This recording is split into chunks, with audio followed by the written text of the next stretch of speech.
Truck Talk Media. C10 Talk, episode 210. Rachael Durbidge, a.k.a. Durbz, a.k.a. Chick Painter, a.k.a. Durbz Kustoms. Yeah, that's with a K. Here we go. Always into graphics and drawing and stuff growing up. So I thought, what's the best job I could probably do? And they'd be like, I love cars. So I was like, yeah, if I could just paint cars, that would be the best. So just kind of like started doing an apprenticeship into that, and that just never looked back ever since. I've just loved painting cars. Like, to not paint cars would just kill me. Damn, girl. Hey guys, one of the biggest upgrades I was able to make on Orange Slice is my lighting. Think about this. You've got your old school sealed yellow lights. You put in new United Pacific headlights, boom, quadruple the lightage. They look better, they perform better, and guess what? They're safer. So you've got LED options, you've got new headlight options, they look great. And honestly, we upgrade so many things with our trucks, why not upgrade the lighting? When you do, think United Pacific. Here's the best part. You get to save 15% off all C10 products by using code C10TALK15. Save 15% off all C10 products by using code C10TALK15. Go to upcarparts.com. That's right, upcarparts.com. I don't think you'll forget it. Save today. Thanks, guys. Give them a follow on social media too, Facebook and Instagram. Let me tell you what Melbourne Post is packing right here. I've got 411 posi track out back, 750 double pumper, Edelbrock intakes, scored over 30, 11-1 pop-up pistons, turbojet, 390 horsepower. We're talking some fucking muscle. What does that do? Does that blow your mind? That just happened. Welcome to C10 Talk, your C10 Truck podcast. And now I have a chance to be the best, maybe the best in the world. My old man is a television repairman. Got the ultimate set of tools. I can fix it. I said I got 50 cents in that jukebox, and all I can hear is your mouth flapping. You hear that? Here's your host, Ronnie Welch.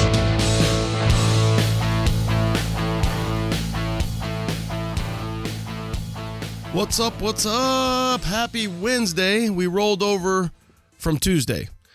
Rachael and I had some Australian American time issues, and so it got bumped. Not only did we get bumped, but we almost got bumped again because, man, that time zone thing was kicking my ass. I'm locked and loaded, ready to go. 9 o'clock, thinking it's like, I think 3 there. And she's like, it's noon here. So I stayed up a little later. We made it happen last night and getting this out. So C10 Talk Tuesday is now whatever the hell Wednesday, coming at you with Rachael Durbidge, a.k.a. Durbz. One rad chick. I tell you what, man, her style, her flow, her vibe, she's got it going on. And she's chill, you know. She makes it look easy. Her life and just kind of the balance, and you'll hear how much passion she has for what she's doing and what she's been able to find from a professional perspective. It's a little bit of a long one, but it's worth it. I'm going to jump into the reviews and then a few updates, and we will be ready to rock and roll. How about one from the mailbag? You've got mail. Titan. Hey, enjoying the podcast. I grew up in an 82 long bed GMC that my dad used as a work truck. I still have plans to rebuild it into a short bed. He's waiting on some Metalox stuff. I'm currently working on an 85 C30 that's being transformed into a K30 like his wife grew up in. So happy wife, happy life, and that is the truth. So he's got an 82 long bed he's thinking about shortening down. He's got an 85 C30 that he's taken up. Love the mods, love what you're thinking, and keeping her happy and in the scene. So that's what it's all about. Tan, thank you for the email. You guys remember, if you don't want to jump on the iTunes format from leaving a review, you can always shoot us an email, Ronnie at Truck Talk Media, Ronnie at Truck Talk Media. Let's jump into a few iTunes reviews real quick. Great show, 5 stars by QB Killer. Damn, QB Killer. Ronnie, love the show and the energy you bring with it. Keep up the great work. Always get excited when new episodes drop. Dude, I mean, for like 2 sentences, that is money right there. That is exactly what I want to hear. Thank you for listening, tuning in, and the support, and taking the time to do the review. Great podcast from NC, and this is by Cut 'em close. I'll go with Cut 'em close. Love listening to C10 Talk and glad you were able to see you and Sam make it out to NC. So Sam and I went over to C10 Fall Revival last October. Awesome show. Highly recommend it. I wasn't able to drive my 87 GMC C10 to the show because looks like his three wives and one kid. No, his wife and 3 kids wanted to go and tag along there, so he probably wasn't able to drive that. Looking to bring it. I talked to you out there. Once again, glad you all made it out, and thanks for growing the scene. And I love yours and Sam's trucks. Awesome. Perfect. Thank you. Cut 'em close. Get that 87 C10 over there, or GMC this year. Get it over there. C10 Fall Revival, North Carolina. That's this October, this fall. Of course, one more, Ethan Pearl. Great podcast, 5 stars. Just got my first C10 in 86 short bed. You're starting off pretty right. That's a great truck and a great year. Been listening to the podcast, getting information and ideas. Keep up the good work, Ethan. Thank you, Ethan. Thank you for doing that. There we go. Some reviews, some mailbag, some what's up. Remember, you can shoot me an email, Ronnie at Truck Talk Media. It's that easy. Okay, boom. We've got a couple shows out here in C-Town, which is Chandler. We've got the first Pro Touring Truck Shootout. That's on really the 10th and 11th of April. On the 9th, they're going to be at GSI, which is right around the corner. So GSI is going to have a show and food trucks and everything at their shop Friday the 9th. And then the 10th and 11th is the Pro Touring Truck Shootout West. So that should be a lot of fun. Guys are coming out. There's also going to be a truck show. You can get online, Pro Touring Truck Shootout, and you can get registered to race. You can get registered to show up to the truck show as well. Now, LS Fest West, they just announced that they're having so they're back in Vegas. That's Holly puts that on. That is a great time. The way I look at that is that's one of those deals where everything you wanted to do in high school that you're technically not allowed to do in the parking lot, you get to do at LS Fest or LS Fest West. So Vegas, get on their website, get on their social media. That is the April 23, 24, and 25. That's out in Vegas. Check it out. Holly LS Fest West. You can get online as well again. Okay, pushing through right on over to May. So April 30th and then May 1 and May 2. Battle in Bama. Get online. Battle in Bama. You can register. Tacos on the Ship Friday night. The show all day Saturday. Awards on Sunday. Battle in Bama. We are looking to go. That's the plan right now. I've got to get it off work. So still, Battle in Bama 2021. Here we go. What else do I got? July, you got Southeastern Truck Nats. That's July 9th and 10th. And that is at the Wilson County Fairgrounds. Southeastern Truck Nationals, Tennessee. That is the biggest C10 show east of the Mississippi. Just ask C10 Deputy Brian Ashley. He'll let you know. He likes to let me know. I need to reach out to him. I haven't had him on, kind of getting a show update, and his show keeps growing. So for you guys out there, out east, Tennessee, July 9th and 10th. C10 Intervention. They just opened it up, or they're getting ready to open it up, but they announced it's going to be September 4th and 5th. 4th is a Saturday night. They're going to do a cruise, and then the show itself is September 5th. Now, registration opens April 1st, tomorrow. So, no April Fools. Get online, 5 o'clock. I think it's 5 p.m. Western Pacific Beach Time, 5 o'clock, and you can register for the, I guess this is going to be the 3rd annual. I think it's the 3rd annual C10 Intervention, and that's going to be up there in the Woodlands, September 4th and 5th. That's what I got for you guys, okay? Enjoy Rachael. Enjoy Durbz. She's awesome. Her flow, her vibe is, dude, it's what it's all about. Love her passion. Love her ride and what she's doing, especially down there in Australia, especially for females and female painters. And whether she realizes it or not, she's probably inspiring a lot of young women and honestly, men as well, because she's doing it and she's passionate about it, and that's what it's all about. All right, guys, have a great week. Do what you do. Stay out of trouble. Please take the time. Let us know how we're doing. Ronnie at trucktalkmedia.com, or leave us a review wherever you listen to the pod. I don't know if we'll be back next week or not. I think we will. I've got one lined up. We'll see if it happens. All right, guys. Late. All right. From down under, all the way down under, going again. We're going south of the border here.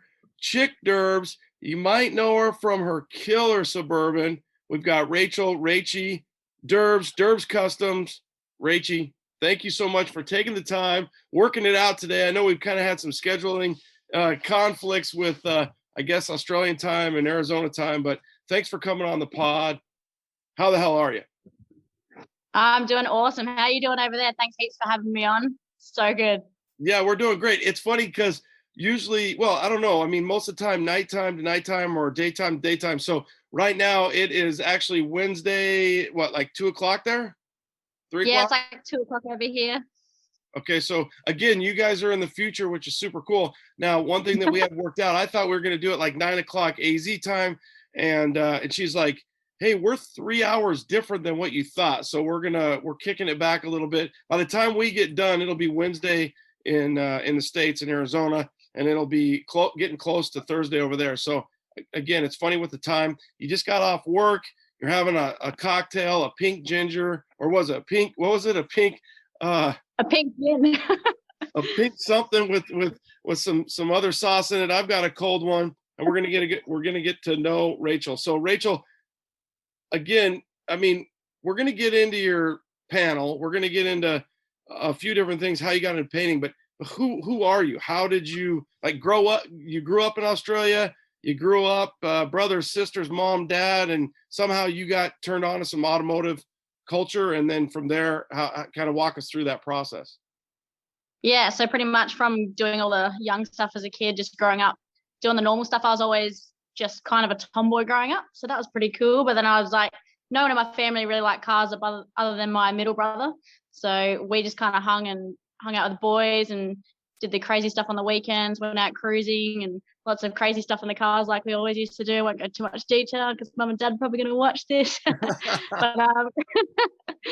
yeah, it was always the crazy fun stuff. So that always wanted me to progress into that in my industry of what I got into, because you're going to work for the rest of your life, you might as well make it a fun job, shouldn't you? So I thought, and I love art, so I was always into graphics and drawing and stuff growing up. So I thought, what's the best job I could probably do? And they'd be like, and I love cars, so I was like, yeah, if I could just paint cars, that would be the best. So just kind of started doing an apprenticeship into that, and that just never looked back ever since. I've just loved painting cars. To not paint cars would just kill me.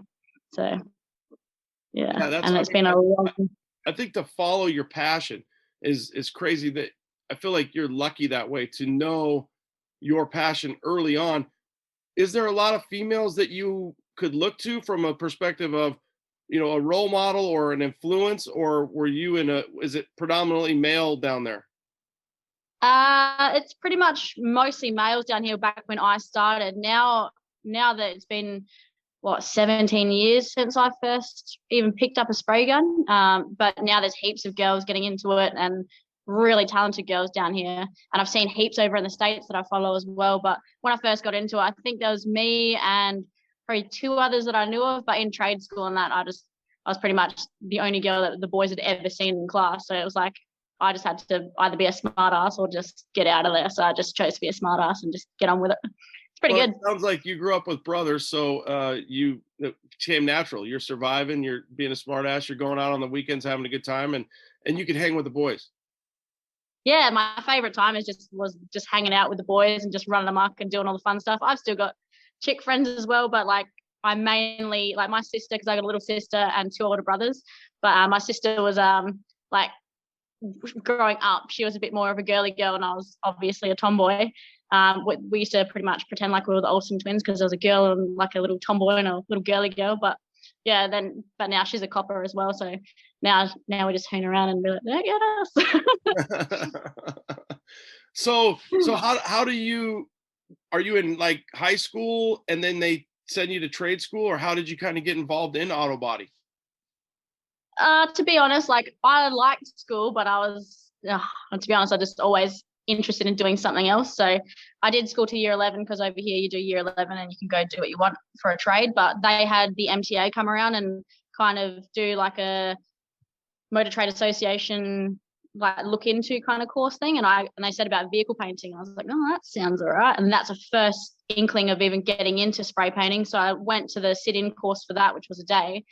And I was like, that sounds like a mint job. So I went and tried that. And ever since I walked into I didn't want to do it because with school, they say you can do a week work experience somewhere. And I was like, oh, I think I want to do on the spray painting. And one of the teachers was like, "Oh, just do hairdressing, spray paintings, leave it to the boys." I was like, all right. So I did hairdressing, hated it for a week, pretty much was like the most boring thing I could think of doing. Sorry to everyone that's a hairdresser, but not my thing. But yeah, and then in my school holidays, I went to one of the crash shops around the corner and said, "Oh, look, can I just do a week's work experience for you guys in my school holidays?" They're like, "Yep." And by the end of the week, they're like, "All right, ask for a job. You're pretty much part of the furniture." And then from there, I didn't leave for like 8 years. So that was really good. It's like some really funny times back then. Back then, when it wasn't politically correct to do funny things and stuff like that, like, getting people's toolboxes and hanging them from the rafters, getting people's cars with forklifts and putting them on dirt bunkers and blowing things up and stuff you're allowed to get away with back then. Yeah, I want to know what you did on the weekend now that you can't tell us about it. That sounds like some good pranks. And Yeah, I have done that. Pretty good friends. Oh yeah, that's good. So were you doing art? When you talk about being an artist and kind of following your passion, were you doing or drawing early on? Yeah, from when I was really young, I always used to draw. I was just always pen in hand, just drawing, sketching. I really love doing realism stuff. So like portraits, just more sketching really. And I've just always loved it. And then when I started getting into doing normal crash work, and then that was probably about for 8 years. And then I went into restoration after that, which I love. And then now I'm into the custom stuff because obviously you got graphics, arts, and it's just endless of what you can do on cars now. So it's just insane. I just love all the crazy, quirky artwork that people are putting on cars. Is the trend down there? So right now in the States, the trend is very stripy, very 70-esque. The colors, obviously you've got a funky color we're going to get into. Are you seeing that trend down there as well? We're seeing the trend definitely over here, especially it came through, I guess, on motorbikes to start with. And then I think we are behind you guys a lot, where we see what you guys do over there for like SEMA, when all your cars coming out over there, and the trend kind of follows on. I feel like we're like 5 years behind, but we do try and keep up a bit. But I'm definitely seeing it coming through now. I thought the airbrushing was going to start coming back in for a bit, where all these panel vans are getting around with the old 70s style murals on the side of everything. They're insane. They look so cool. But definitely the stripes are all coming back, all the funky old colors, and the new graphic styles like are just popping up. You could do like a heart window on your panel, and maybe George Costanza with something with it. I'm sure you could do something. Yeah, and then Kramer will be on the other side. Walking with his suit. With a cigar. When you open the door, there'd be like a big cigar, and there'd be Kramer coming out with all the Cubans. They'd be coming out with smoking cigars, and then there'd be George, and yeah, you could make it the whole Seinfeld. We digress. I digress. I got her. I ran her down that. So how about motorcycles? I know I've seen you have that little 50. Do you see a lot of motorcycles and like Harleys and bigger bikes too? And do you get to paint them?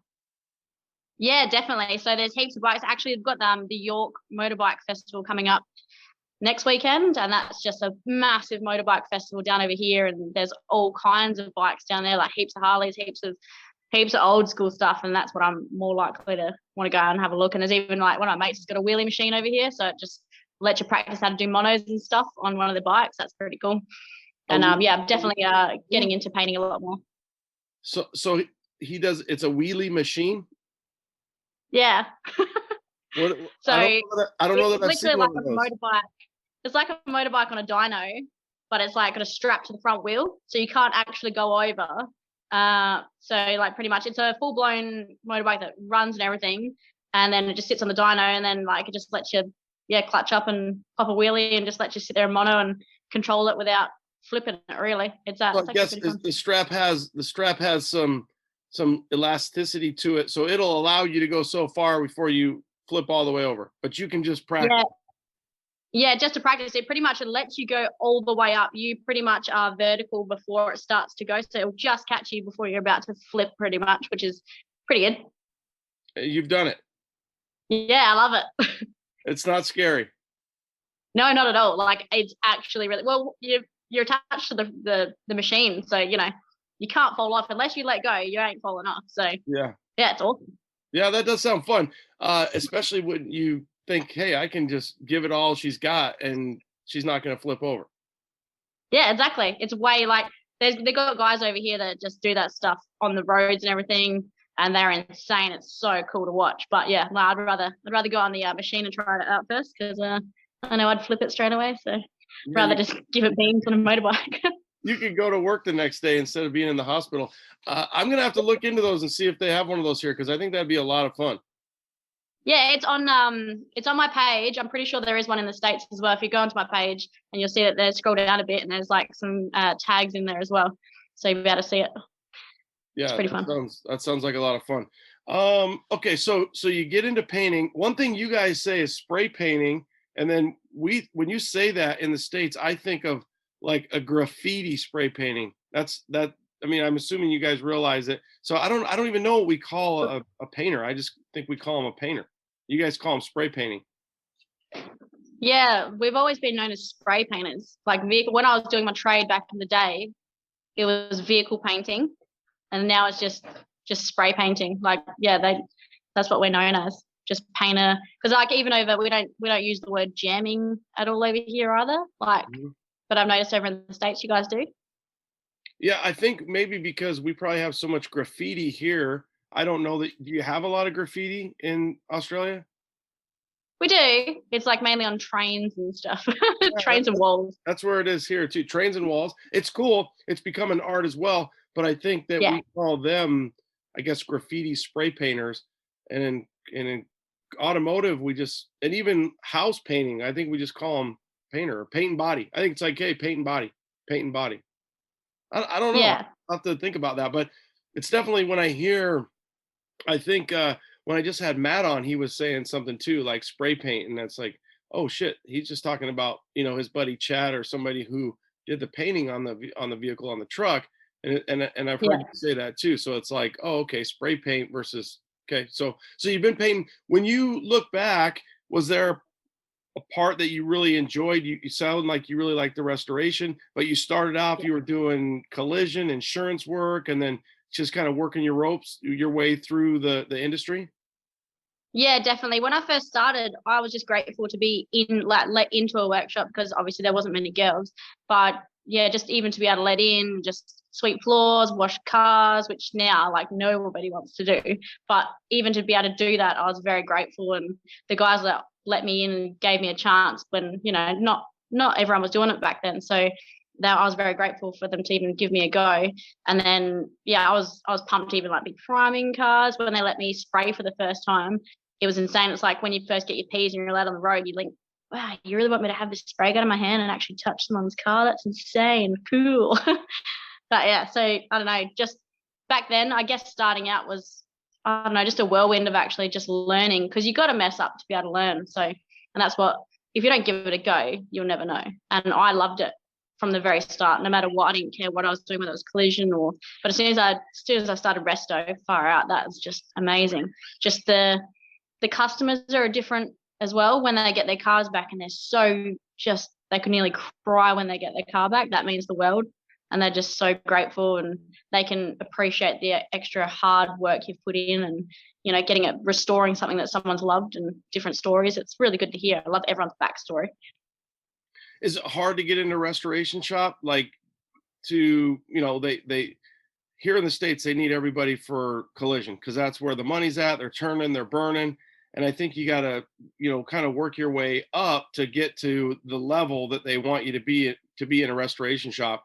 I'm assuming it's the same there. Yeah, it is. There's certain shops that, because with restoration, some people just don't have the time to be in there teaching someone how to do something. I was very lucky, whereas I did my trade in the collision repair for 8 years, so I knew the basics of everything. But going into resto, it's a different animal altogether. You've got your blocking, certain cars have different shapes, and those creases need to be back in there, and blocking. Like, it's hard work. And unless you've got the enthusiasm and a good teacher to help teach you and guide you, it's very hard to get into. I was very lucky to have Frank Evans D'Angelo to help train me through it at the very start. He gave me a shot, and I was, once again, super grateful for that. And that's just changed my view on restoration. I love it more than anything. Like, it's great. Like, and then obviously from there, I just sit there and watch YouTube every single night, trying to watch what people do and how they do graphic stuff. And then I just built from there, and now I'm just doing my own thing. Did you find that it was hard going back to, being a kid and getting into a trade that was mostly males? Did you find it hard to kind of earn that respect, because were guys giving you a fair shake? I didn't find it hard, I guess, because I was so young. So in any job you do when you're young, you're always trying to get someone's respect, whether you're a boy or a girl or anything like that. But so I guess I just felt it was normal, trying to fit in and do everything. But I guess because I grew up with brothers and I was always the way I was, and I believe that when you start doing something and you actually are just giving it a fair crack and you're actually trying your very hardest, that's all anyone can ever ask of you. So as long as you're showing dedication and that you're actually trying really hard, I think everyone would give you a fair go. And if you mess something up, you own it and just learn from it. So yeah, I don't know, as long as you've got good, what's the word for it? A good attitude, I guess, going into things, then most people will give you a shot. So I didn't find it very hard at all. And I guess, like I say, I was even in trade school, the guys there, they were all really good. And, everyone's like, in the class doing stuff and like, oh, wow, you're actually really good. I was like, oh, thanks. And then I'd be a smart ass where I'd paint something and I'd do one time I did something way better than what the boys did. And I was just being a smart ass going, yeah, check that out. And I just walked straight into the side of it. I was like, they're like, yeah, you're an idiot. I was like, yeah, thanks. So, don't be a smart ass because it will get you back. Yeah, they'll get you back. That's exactly what they'll do. Now, where you're at now, is it all just restoration? Where I'm at now, so at the moment I'm actually I do 4 days a week with Park Automotive, Park Group. So I'm the technical and sales rep for House Colour through Park Automotive. So I'm designing colours and all that kind of stuff. And then on every other day, I'm either doing restoration or custom lids or design work or anything along those lines through my own business. So that's pretty good. So I'm at the moment, I don't want to give up the whole designing and helping people with their builds and stuff through House of Colour, because that's actually, I don't know, it's really rewarding helping other people with their builds. But at the same time, I can't get off the gun either because I'll miss it too much. So now I'm just kind of doing both. So you're a color coordinator then? You get to pick colors. So you take House of Colors and then you can mix them, but you're using the base, or how, kind of walk us through that? Because that sounds like you being excited about being a painter and then your history of being an artist. Now that sounds like an even better job for you. Like, it's almost perfect that because you have the history of being behind the gun, how something's going to look, right? So we have I think it's a Pantone chart or something. I don't know. It's like a gazillion colors, right? Well, then you look at a Pantone and you're like, oh, well, this is, yellow 8674351. Well, then when you shoot it or when you paint it or when you put it on a shirt, it doesn't look the same. So I think that's the key, right? Where it's like, oh, no, you don't want that one. You want this one, because once we spray it, so you have that history too. So walk us through your job as a House of color coordinator. I mean, that sounds like a lot of fun. Yeah, it is really, really fun. So pretty much until you pick a color and somebody's like, that's not the color I wanted. Are you kidding me? Yeah, I don't let anyone leave without getting a spray out of what they actually want. So say someone will come in and they'll call me beforehand saying, look, I want an orange that flips to a red that goes kind of like a bronze. I'm like, all right, cool, come in, see me. We'll go through the color wall for House of Colour. And there's all kinds of different bases with Shimmering too, with House of Colours. It can change whether you change the base, whether you change a pearl that's in it, you've got metajoules, and all those other effects that can go into the paint. So it can flip and change no matter what color you're looking at. Say, like even the Chevy behind me, it's one color, but different lights, it changes color. So it's just, you can have your 5 different colors in the one. So, but when it comes into it, like, I get people to send me about 10 different photos of what they think they like. And because obviously in a photo, they're just going off the internet and going, oh, look, that looks really cool. I really want that. And that, like, to a normal person, that's what they want because they see it and they want it. Whereas me, I know that a camera will change things, lighting will change things. Like it's not, a photo isn't real. Like a photo will never give you exactly what's actually on your car. I can stare at something and take a photo on my phone. It'll be completely different in front of me. So I kind of go off the basis of what someone is looking at through a phone and trying to adjust it to that, because in real life it'll always change. And I don't know, if someone goes, I really want this color, but I want redder, and then they'll go, but I don't want it too red, but I want it to go darker when it's flipping. And I'm like, okay, so it's either a candy or not a candy. And you got either your full urethane candies or you got your base coat candies. And yeah, I don't know. I just try and make something from what they're thinking, and trying to get into someone's brain for a color is insane, just because only they know what they want. And I'm just trying to get it out of them. I'm like a therapist for colors. Yeah, it's like the mood ring, right? You're like, well, what mood do you want? And then you're extracting that. Do you have some people who can't articulate that? They know what they want, at least they think they do, but then you're like, dude, what do you want? And then they don't know. I mean, yeah, I've had guys come in and go, look, I really want this really like nice dark blue, and then it pops in the sun. Then they'll come in and they look at my color wall and be like, oh, I think I want to go like yellow now. I'm like, oh, that's completely different. So then so some people, like, too much choice for some people is not a good thing. But at the end of the day, if you come in there wanting blue and then change your mind to yellow just from looking at a color wall, I need to really sit down and go through with some what they really, really want. Because once it's on your car, I don't know, it's something you got to fall in love with, I guess. It's a big decision to paint your car a certain color, unless you're wanting to change it all the time. You should be like, step into my office and then you have like a therapist couch, and you're like, if you came in thinking blue, skyline blue, and now you went to Wheatland yellow. What's really going on, Chuck? I need to know. Is everything at home okay? We need to talk about this, right? And then work it through. So I was thinking about that with the colors.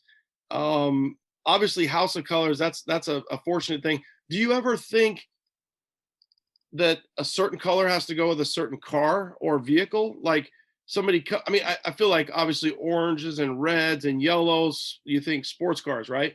So do you ever say, do you ever get somebody who comes in and they want, I don't know the color, but you're like, I don't think that really goes with your car or your truck or your bike or whatever it is they're building. Do you ever get any of that?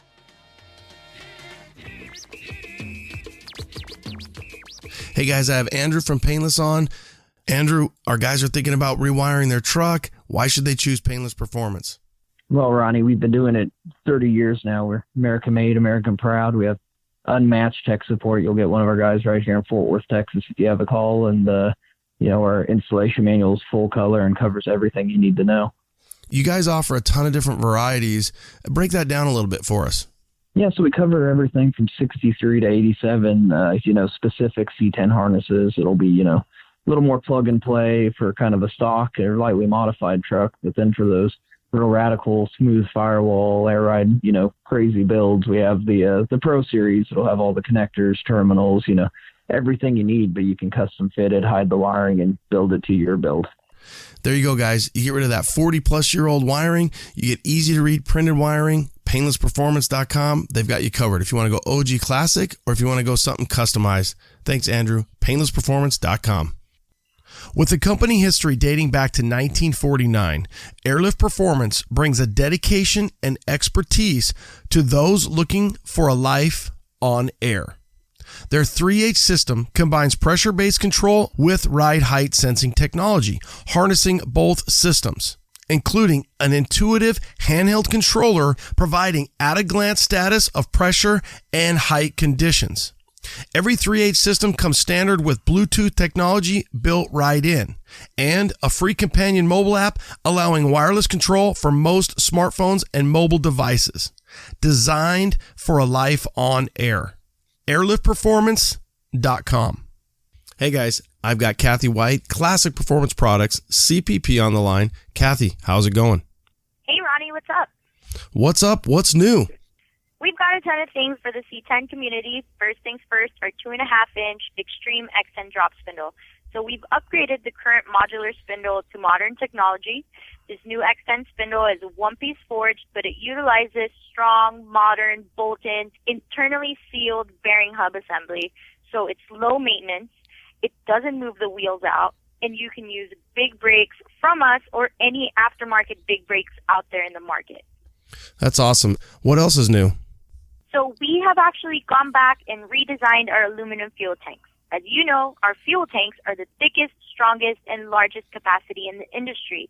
But now you can actually use the same tank for either a carbureted or a fuel injection application.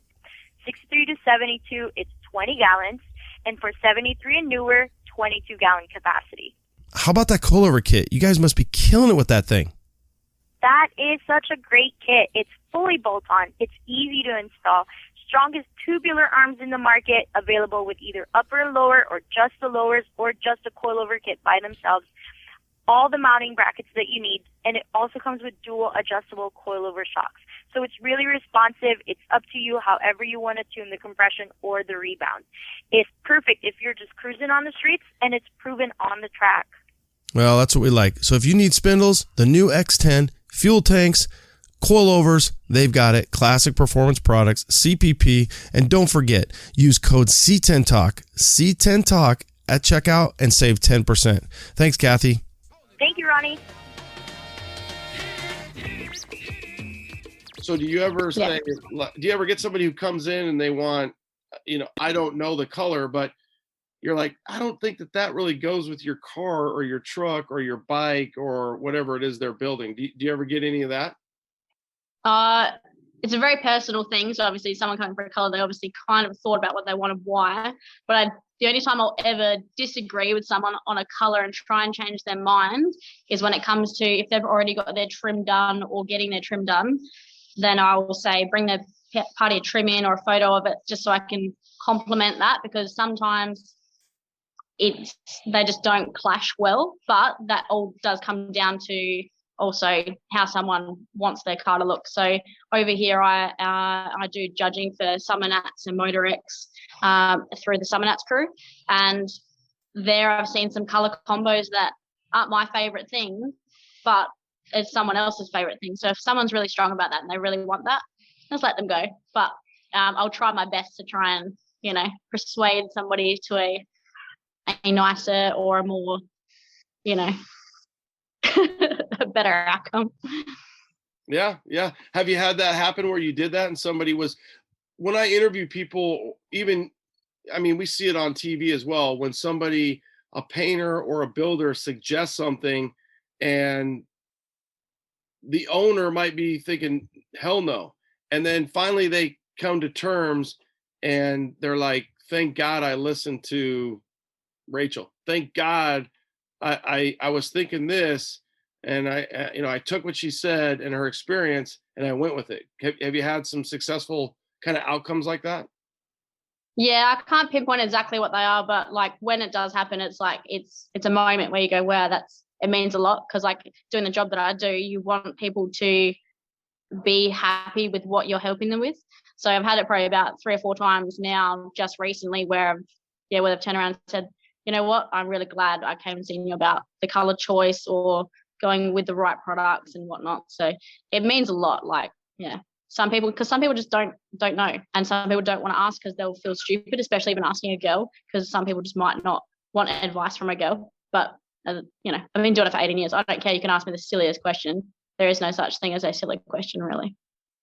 The other thing I see really big right now that I've kind of noticed in the last kind of 2 years for builds is they'll pick out the color of the interior first and then try to match the paint. So it seems like we can match paint easier to an interior material than we can find the right interior material to match the paint. So do you have you had some situations where somebody's bringing in some swatches and they're like, hey, this is what interior I'm going with?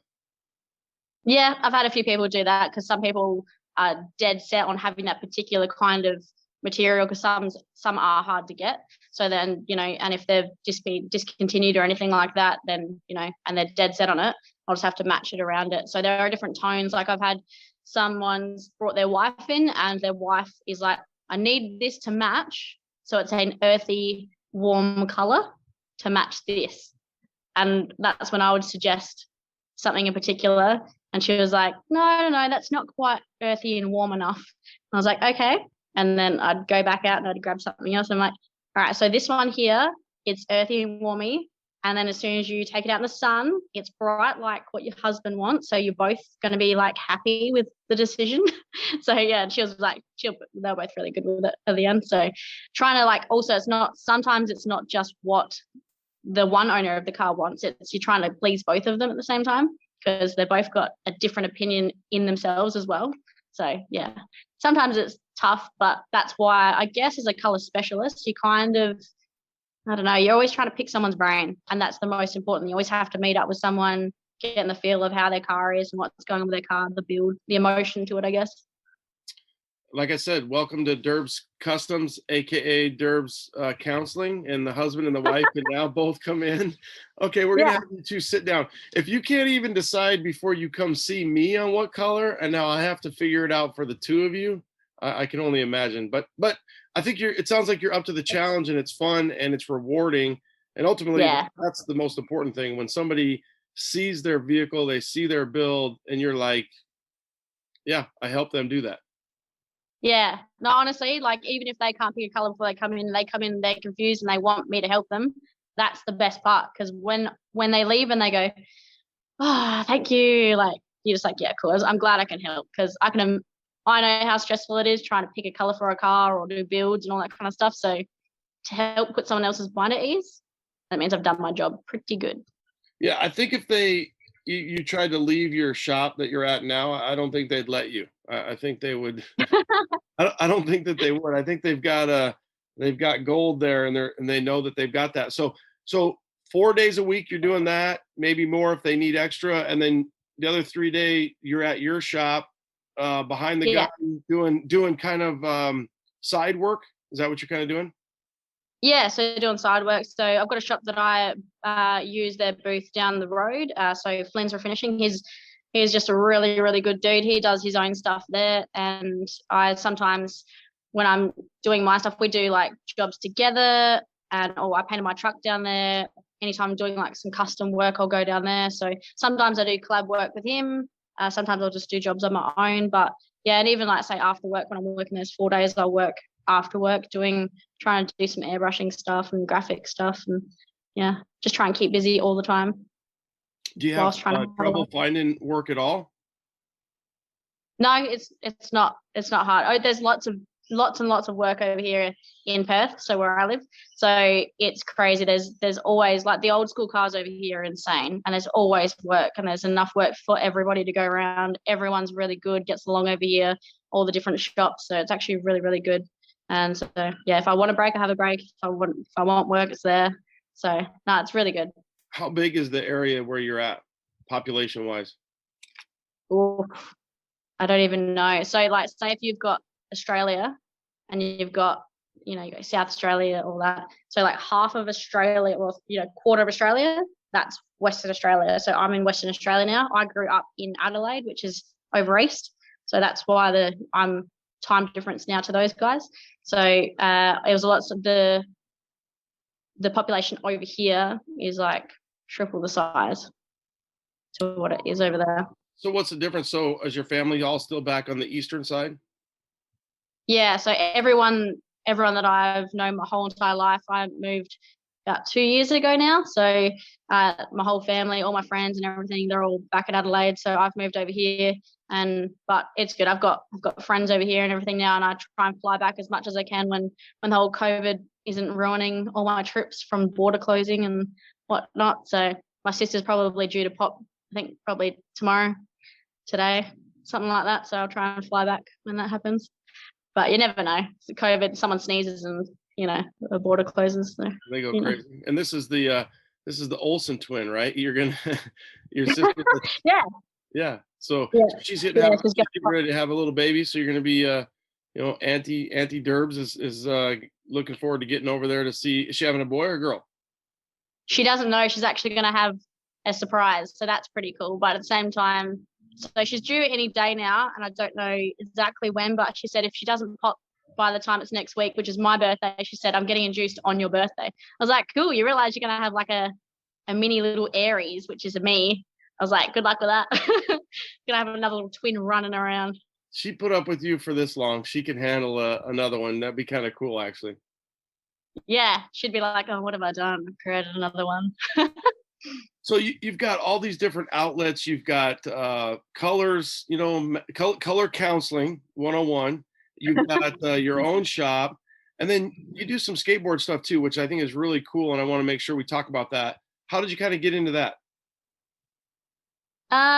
Doing the skateboards, I just kind of fell into that, doing some side boredom work while I was watching the footy one day, because we all love our AFL over here. So we're just watching the footy, and I was just sitting at home, grabbed my FBS tapes and just my little blade, grabbed a beer, sat in front of the TV, just cutting out some designs. I was like, yeah, just like on a skate deck, you just feel like that's something that's an easy thing to grab, handle, spray up. If it doesn't work out, whatever, just grab another one, do it again. It's good. It's a good test panel.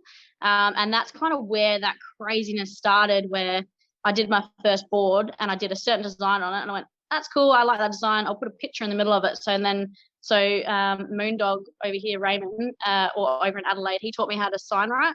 So, and I love doing art. So I was like, if I can just do some drawing with the sign writing brush. So I did some pinstriping and did my first board up with graphic design and also pinstriping design.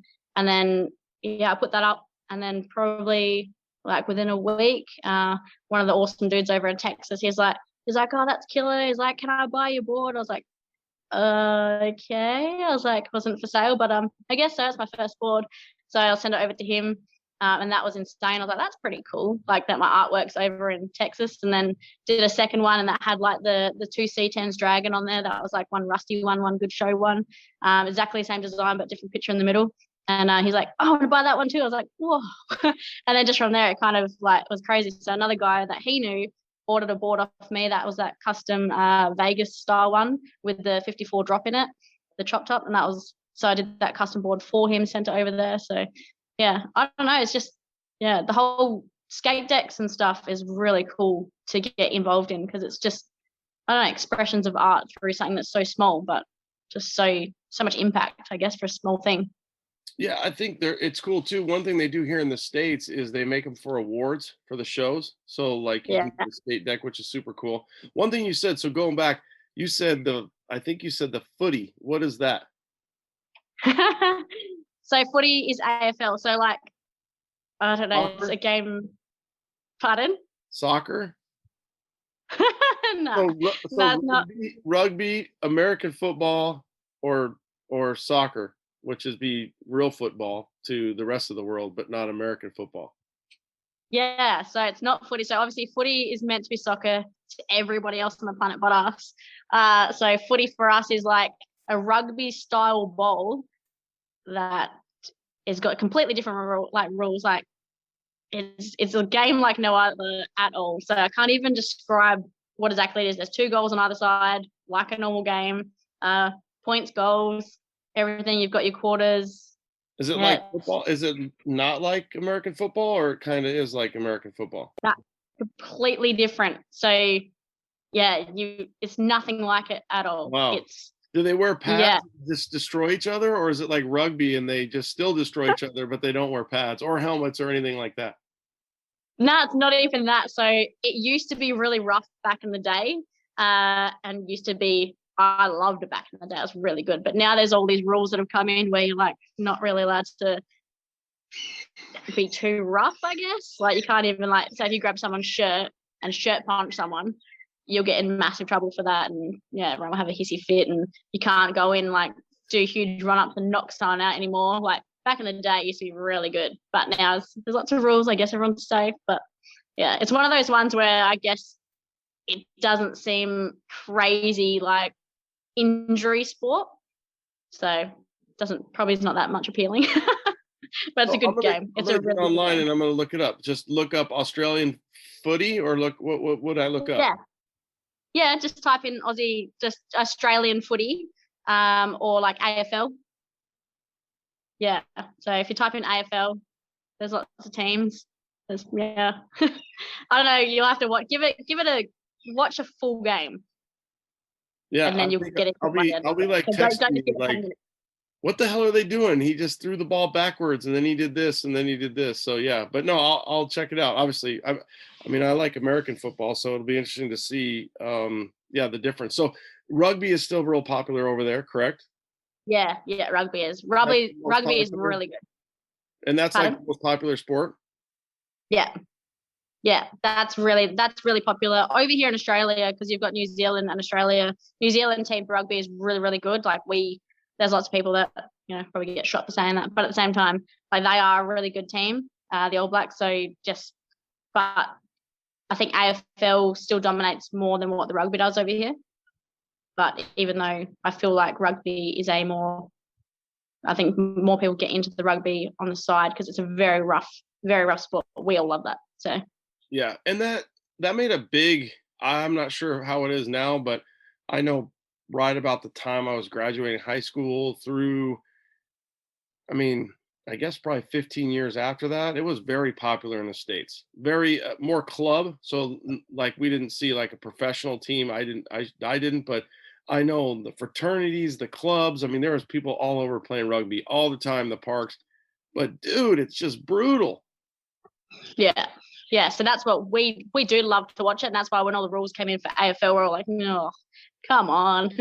So like, yeah, we love like when we went to America, we loved watching the games over there because it was just brutal. And I noticed that over there, your high school games are a lot like they've got crazy stadiums and stuff over there for football, American football.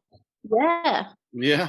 Like, well, you talk about Texas. Texas is the craziest. So like, it's like they pack in 30,000 people for a high school game. Yeah, it's not unheard of for sure. Yeah, that's crazy. So that over here, our footy games, our AFL games, there's like your 30,000, your 50,000. That's our big games. But you guys get that going to like high school games. It's crazy. Yeah, and that's where I'm at in Arizona, it's pretty big, depending if there's a rivalry game. I'm sure LA, California as well, but Texas is where it's at. I mean, that's like a way of life for these kids in Texas, and the whole town. And the cool or crazy thing, however you want to look at it, is the stadiums. You'll drive by and you'll be like, what college is that? What is that a community college? Is that whatever? They're like, nah, that's the high school. You're like, no shit, that's the high school. Yep. And Friday night, man, the term in America really and it comes from Texas, it's called Friday Night Lights. And it's a way of life. I mean, Friday Night Lights is where the action is for a lot of these, towns and schools and people to, and it's like a generational thing. So where my wife's actually born, where she was born, it's called Odessa Permian. It's West Texas. They got oil and they got football. That's it. So you go to football and you go to oil, and then you have babies and then they play football, and it just keeps going and keeps going. And I'm trying to think of who I know is going to be listening to this. That's in West Texas. Mad Roderick. He's a West Texan. So yeah, we've got some as we kind of cruise through West Texas, but Odessa, I'm trying to think what else is over there. But it's very flat, oil and football, American football. So yeah, I mean, American football is, I would think that people in Australia would watch it. It's that popular. Yeah, honestly, because of the time difference and that, there's some people that get up and watch them or just YouTube it later on or anything like that. But say when we came over there, that was like a must thing. So we just we didn't go to the normal games because we missed them, but we just sat there in the pub and just grabbed a huge pizza, big American pizza, because we had to. And then the pub was just going nuts for these games, and we just loved it. That was probably my favorite. There's lots of favorites for America, but that was definitely sitting in the pub, watching the games, drinking beers, eating pizza was probably one of the favorite things to do over there. It was the best. I would think if you came to the States, you'd probably get proposed to like on an hourly basis. You're like, okay, I just want to be at the pub. I want to watch the sports, eat pizza, American pizza. drink some ale and watch the game. So yeah, you would do just fine here. When did you come to the States? It was last SEMA, so it was 2019. Mm-hmm. I reckon we came over there, so it was just before COVID hit.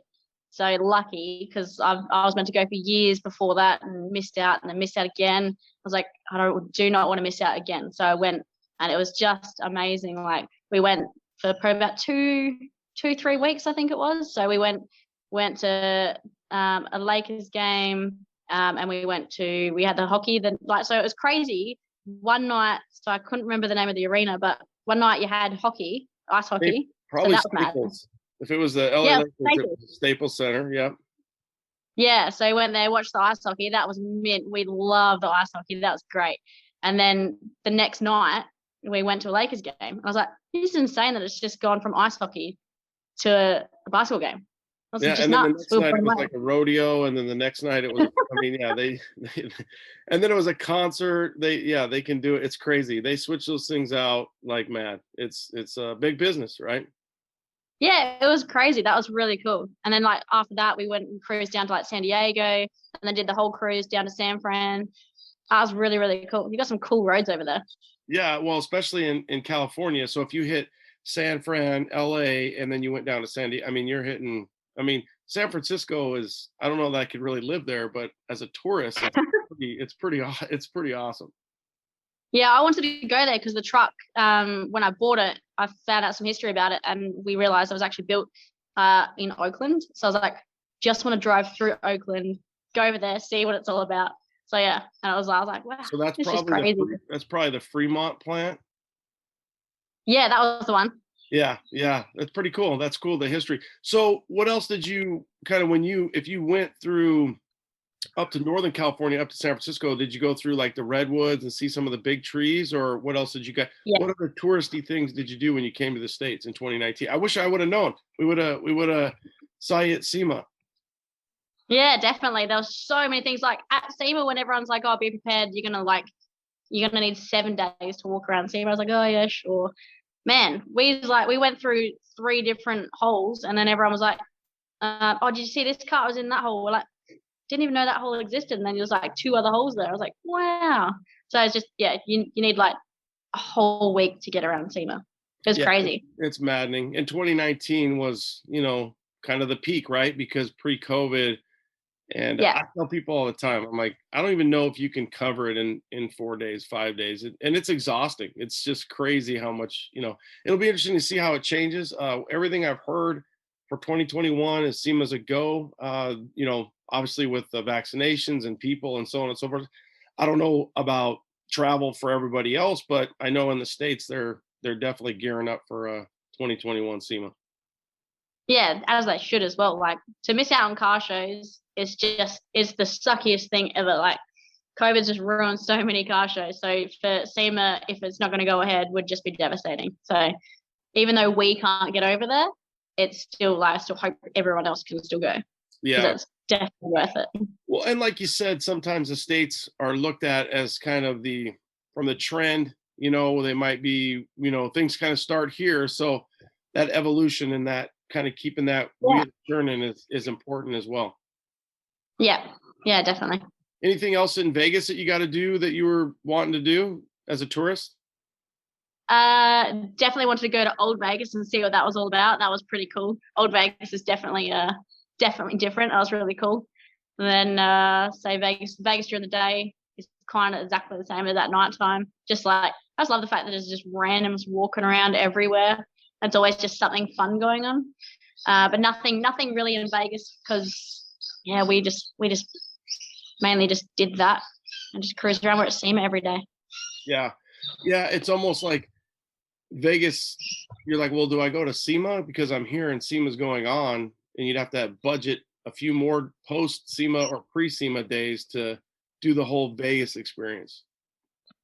Yeah, so at nighttime we did the Vegas experience stuff during the nighttime, but then SEMA every other day. My whole life is cars, and I love it. And I don't know when I was going to go back to SEMA, so I didn't want to miss any part of it. So we're at SEMA a lot just to try and see everything. And we had people over there that I talk to over there sometimes, and then other people from here that went, so we caught up with those guys as well. So yeah, it was pretty full on, like with seeing people and seeing everything over there at the same time. So it was really, really, really cool. Got to meet John Kosmowski over there and everything through House of Colour. So that was really cool.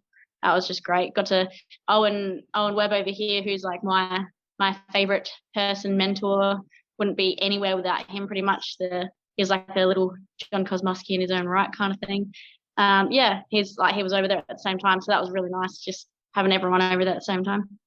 So there was a shop, they built, what was it, Cuda, a Challenger, and he's from Australia. Yeah, Rob. Yeah, what's his shop? Rides by Cam. Yeah. So I interviewed him for Ride Tech, and that he was super cool. So I didn't know, obviously, if you knew of him or you do know him. Yeah, he's an awesome guy. Honestly, he's done so well with that car, and he's just taken out more awards as well. So that car is just doing big things. Like, obviously the car's still over there. It couldn't get it back yet, so which I think is actually probably done him a justice. So yeah, no, it's really good. He's a great bloke. He does lots of stuff for the 3M and lots of car show stuff around here over in Australia. So top guy. Oh, it's cool. So who did you come with? Just some friends or some coworkers, or kind of what? Yeah. So where I work for Park Automotive, my boss Jeff Ashdown. So he actually took me over there. So I came with probably about five people, and then we just kind of cruised over there. And then once those guys left, and then it was just me and my partner, we cruised around and just did everything over in the States over there. So that was really cool. Just tried to do a thing. We missed out on, you guys have got a cruise over there at Huntington Beach that I missed out on by a day. Yeah, I was spewing. We'll have to come back. They have so many cruises over there in HB, and because their weather's so phenomenal in Cali, I mean, they're constantly, and especially now COVID, they're having COVID cruises, and I mean, we get to enjoy them from a social media perspective, YouTube perspective, but yeah, being there, smelling it, seeing it, jumping in, taking a ride. But like you said, you could cruise up PCH, and I mean, California is definitely a car state. That's what's kind of frustrating for the Californians is, anything 75 and older, they have emissions problems and so on and so forth. So a lot of that stuff, they can't get it to pass emissions. So it's definitely a car state, but it's harder and harder because you're trying to figure out how to work, get a workaround on your emissions and passing everything that California has to deal with. So just like your football was better back in the day, California was probably a little bit better back in the day, and more regulation, more policies, more this, more that. This causes cancer, and that's why 25% of them are all moving out. I mean, it's at one point, but the weather doesn't know the difference. Mother Nature doesn't know the difference. I mean, she's still kicking ass, and the beach is amazing, and the weather's amazing, and the roads are still pretty good. And what I say about California, it's a fun place to visit. I don't know that I'd want to live there. You know what I mean? Yeah, definitely. It was beautiful. And like, say the beaches down there, like say like Laguna Beach, that was stunning. That was insane. But like, just, I don't know, just cruising, like there's so many nice cars cruising through. Like, I wish that we'd just seen a whole bunch of C10s cruising down, dropping. Oh, that would have been the best thing. We didn't see it, but I've been in my element. Well, you'll have to come back for sure. That'd be kind of cool. So let's get into your C10. Let's get into your panel. Did you know you wanted a panel? How did that kind of evolve, and walk us through that process?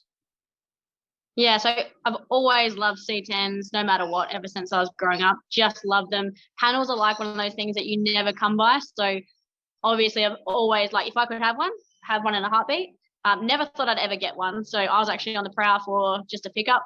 I definitely wanted like a 63, 62, 64, even 65. Like, I love the front ends of these things.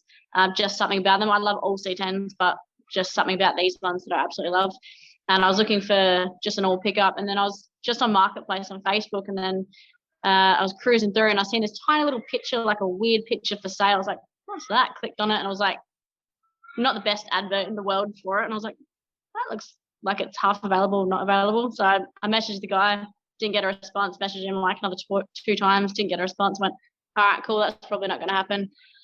And then in the meantime, I found a different panel, like a 50, I think it was a 4950 panel. And I was like, yep, nearly bought that because this one wasn't available because it's going to get back to me. And then he's like, no, Warner Brothers has bought that. So that fell through. I was like, oh, this is so annoying. That same afternoon, the guy with this one, he messaged me going, hey, yeah, that panel is still available if you're after it. That was like 2 weeks later. I was like, you kidding me? So I rang him straight away. And he's like, yeah, no, it's still available. I've had like no phone calls on it. I'm like, it's because your ad's really weird. It looks like it's not available anymore. I'm like, I'm stoked because that means the car's still there. I was like, but I couldn't believe that it was still available. So I was like, if you send me, and that was from this phone call, I was like, send me a video of it really slow. I was like, because I couldn't get over there because of COVID. And he is over east, so like all the way over east, like from Noosa.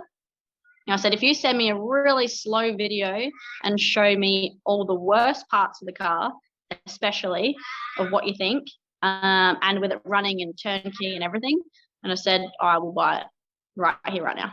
So he did. He sent me a video, and I was just glued to my phone. And then I was like, rang back. I was like, yep, cool, bank details, send your deposit.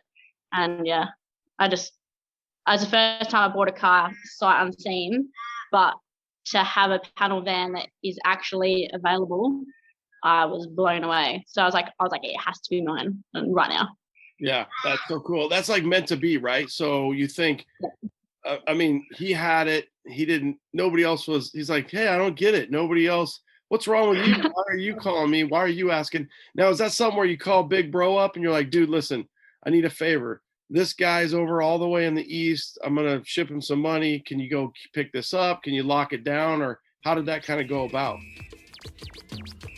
So you bought a C10 and you either had AC at one time or it wasn't even an option. Well, Vintage Air has the solution for you. Their SureFit kits are designed to place the evaporator and hoses behind the dash for a factory clean look. In most cases, the SureFit systems will be controlled by your stock dash controls using their exclusive cable converters. In some applications, a new factory look control panel is included with the kit. The SureFit systems provide full OEM style operations, including air conditioning, floor or vent heating, and a powerful defroster. To retain a true factory look, the AC air exits through the factory dash louvers if originally equipped in your truck. The Gen 4 kit provides infinite, just right temperature, air blending, and blower fan speed adjustments. The Vintage Air SureFit kits are the best value and the most completely engineered air conditioning system you can install in your C10. Add the fact that Vintage Air has been the most respected name in performance aftermarket climate control systems for 40 years. 40 years? Damn, son. The choice is obvious. VintageAir.com. When you're looking for classic Chevy or GMC truck parts, BrothersTrucks.com is your #1 source for 1947 to 87 Chevy and GMC truck restoration parts. So whether you are restoring an original or looking to customize that classic truck, BrothersTrucks.com has thousands of the highest quality truck parts for you to choose from. So head over to BrothersTrucks.com and order your free catalog today. And don't forget to follow Brothers on Facebook and Instagram for daily updates and special offers too. You've heard me talk about my gauges, Dakota Digital. I love them. Don't forget the interior of your build. Dakota Digital has the best gauges for our trucks. Whether you want a direct fit into the stock bezel or something custom. These kits are complete with sensors for any engine. The new RTX series is really incredible. I think it stands for retro, but it should stand for rad. They look just like the stock clusters, but have all the technology you'd expect from Dakota Digital. You can change the lighting colors, customize the reading in the message centers, and do it all from the mobile app. That's right, the HDX and RTX series have Bluetooth technology, so you can mess with them from your phone. Just don't do it while you're driving. I mean, literally, I can have Yellowstone. I'm looking at RPM, trip odometer, percent fuel, oil pressure, and now I have the GPS set up. I can tell you direction, elevation, and even outside temp. Damn, son, it's like a modern truck, but even better in a classic. Dakota Digital is absolutely the best in aftermarket gauges, so check them out at dakotadigital.com. dakotadigital.com. And you can follow them on Instagram and Facebook too. Now, is that something where you call Big Bro up and you're like, dude, listen, I need a favor. This guy's over all the way in the East. I'm going to ship him some money. Can you go pick this up? Can you lock it down? Or how did that kind of go about? No, so that's another annoying part. So where I was from in Adelaide in South Australia, this guy is probably 2 states over again. So no one I really knew lived in the same state as this guy. So I couldn't get anyone to go look at it or anything or fly there or anything. So I literally rang Seba, the car transport company, which I've had my cars shipped over to Perth already through them. So I was like, they're a good mob, trust them, they check over everything. So I just booked it in with them and they picked it up that week. So it was actually when I went to SEMA, like when I came over there in 2019, the car arrived in Perth the day that I was flying out. So I was dying to see this truck. So it took 2 weeks to get here because they actually put it on a boat, which I didn't realize they were going to. So I was meant to get it before SEMA. I was so chuffed. I was like, yeah, check out the C10 before SEMA, go to SEMA and see what stuff I want to buy for it over there and that. And yeah, and it finally logged. They rang me, they're like, your car's ready to pick up. And I was like, I'm jumping on a plane like in 2 hours. I was like, I can't come see the truck. So I was flying out as the truck got there. They put it on so I had to wait till So they just. Pardon? It was on the coast and they just boated it around, or. Yeah. So it's crazy that they went through they went around the whole base of Australia and brought it over that way because we've got a train. Sometimes they come through train, but yeah, for some reason they put it on a boat and it came through that way. So it took an extra week longer than it was meant to. And yeah, so then the day I flew in from SEMA, like from being back from America, we went straight from the airport to Seaver and picked up the truck and just drove home in the truck from SEMA. That's pretty cool. Yeah, that's really cool. So it was just kind of chilling out while you were in the States. They just throw it in storage or something, or in their yard? Yeah, they had a yard. So I said to them, look, I was like, it took heaps long to get there. I said, so I want the thing undercover in like a secured storage unit thing. So they did that for me. So that was really good. But yeah, the thing was a tank. It's the biggest car I've ever owned. Yeah, obviously. So you get there, were you pleasantly surprised? It didn't matter, you were so stoked, you're a paint and body, professional, you're like, I can fix that. What was your reaction when you first laid eyes on your girl? When I first laid eyes on it, I was just blown away just because I've been waiting for that truck for 2 weeks prior and then another month that we're away. So I was already dying to see it. So as soon as I seen it, I was just in love with her straight away. I was petrified because it's a 3-speed manual as well, and it's still left-hand drive. So I was too petrified. Yeah, so it's 3-speed on the tree. Yep. So yeah. So I was like, I didn't drive it. I got the other half to drive it back from Seaver because I was like, look, I'm not going to risk hurting it. I was like, I'll cruise in it. I'll enjoy it. So yeah, to be honest, when I first laid my eyes on it and I seen it on Marketplace for sale, blown away that it was still available. But I was like, oh, do I get it? It's primer gray. I was like, oh, such a tank. I was like, oh, and everyone's like, oh yeah, but you're a painter. It's what you do. I was like, yeah, I know. I was like, but I had heaps of other work booked in. I was like, oh God. All right, fine. So then when it was still available and he said, yeah, I can have it, I was like, you know what? I don't even care. But as soon as I got it, I had it for about a week and I was like, oh, I had like a dent here and a dent there. I was like, I'll just fix up those 2 dents and I'll just cruise around in that. And then that was just before Christmas because of after SEMA and that.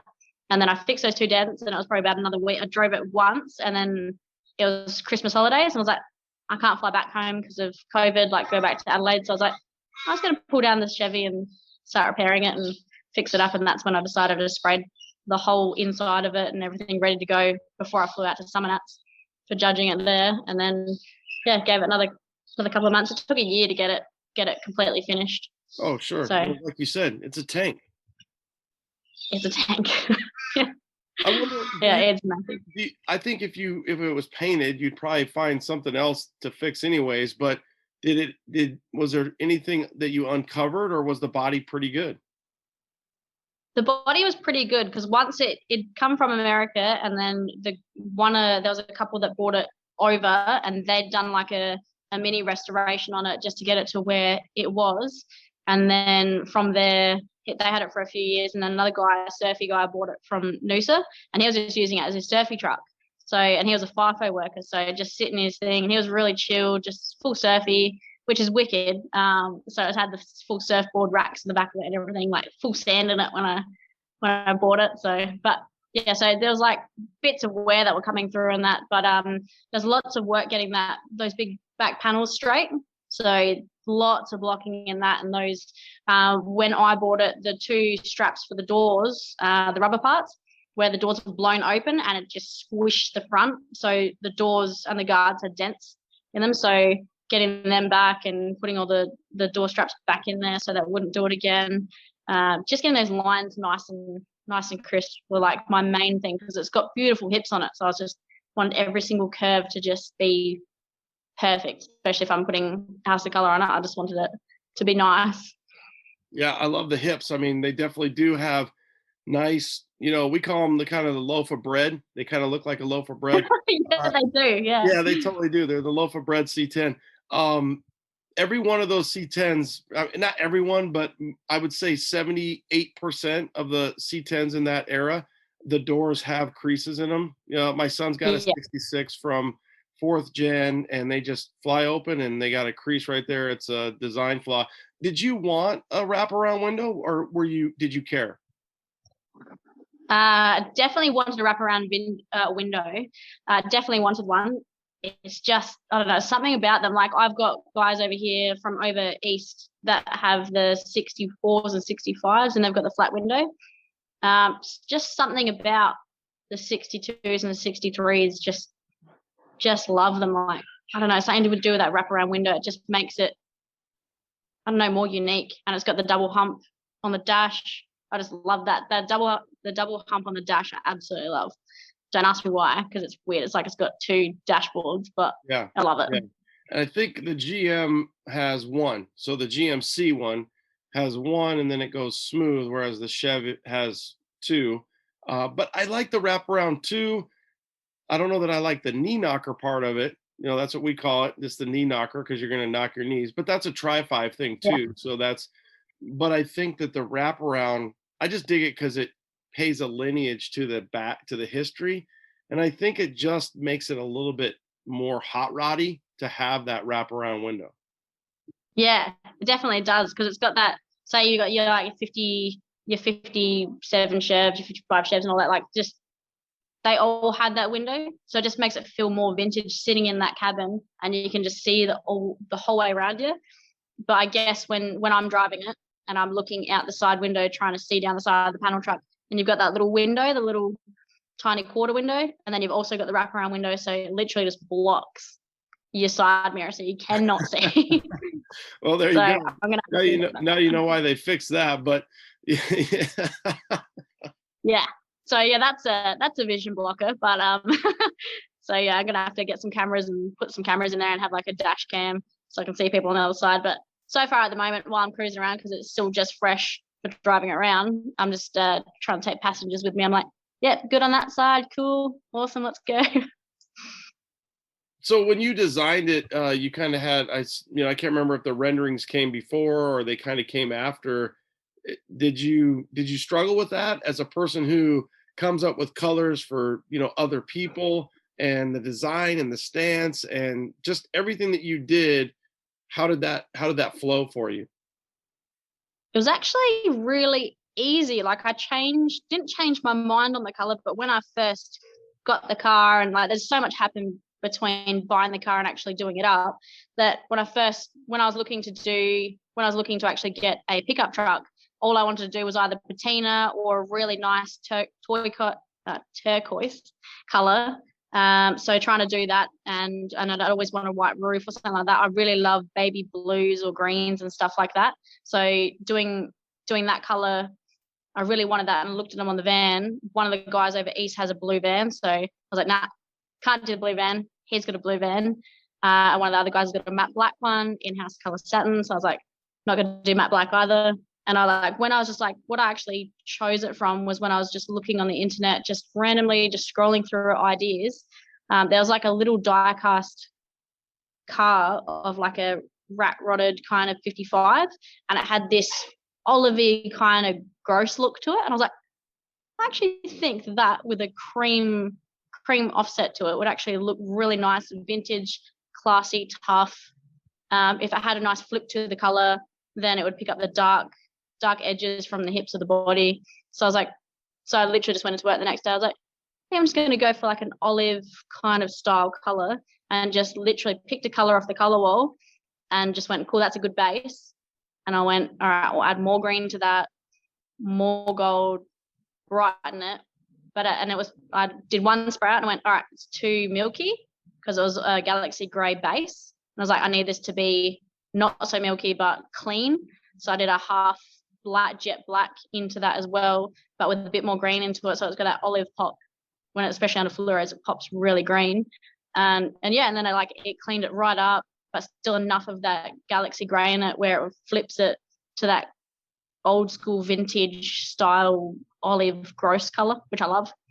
Yeah, so, I don't know. I think that people don't see that color at all. So when you, not only do they not see a panel, but then they see that color, or that's something that they don't see around town very often. Yeah, it changes color. So like I took it out the other night to a run, and it was during the day. It's got this baby brown look in the shade, and then you take it outside, like take it out to the sun, and it's bright gold. And then the light starts to go down, and the fluoros come on, and it's green, it's gold, it just pops. But then it's got that really dark brown, olivey green look to it, and it just, it's insane. Like I do love the fact that it changes color in different lights. So it actually feels like you got like 5 different paint jobs on the car. It's great. Yeah, the one shot you have one when you had gotten it done and you pulled it out, and the sun is kind of gleaming on it, and you can almost see the differences, with the shade. And then like right now you have it behind you, it looks kind of root beer-esque because it's in the garage and it's a little darker there. Whereas when you pull it out, it seems like it's olive, definitely an olive color, olive gold. Olive gold, yeah. And then outside in the bright sun, it's just gold, and it doesn't look green at all. Everyone's like, I thought your car was green. I was like, it is, but it's not.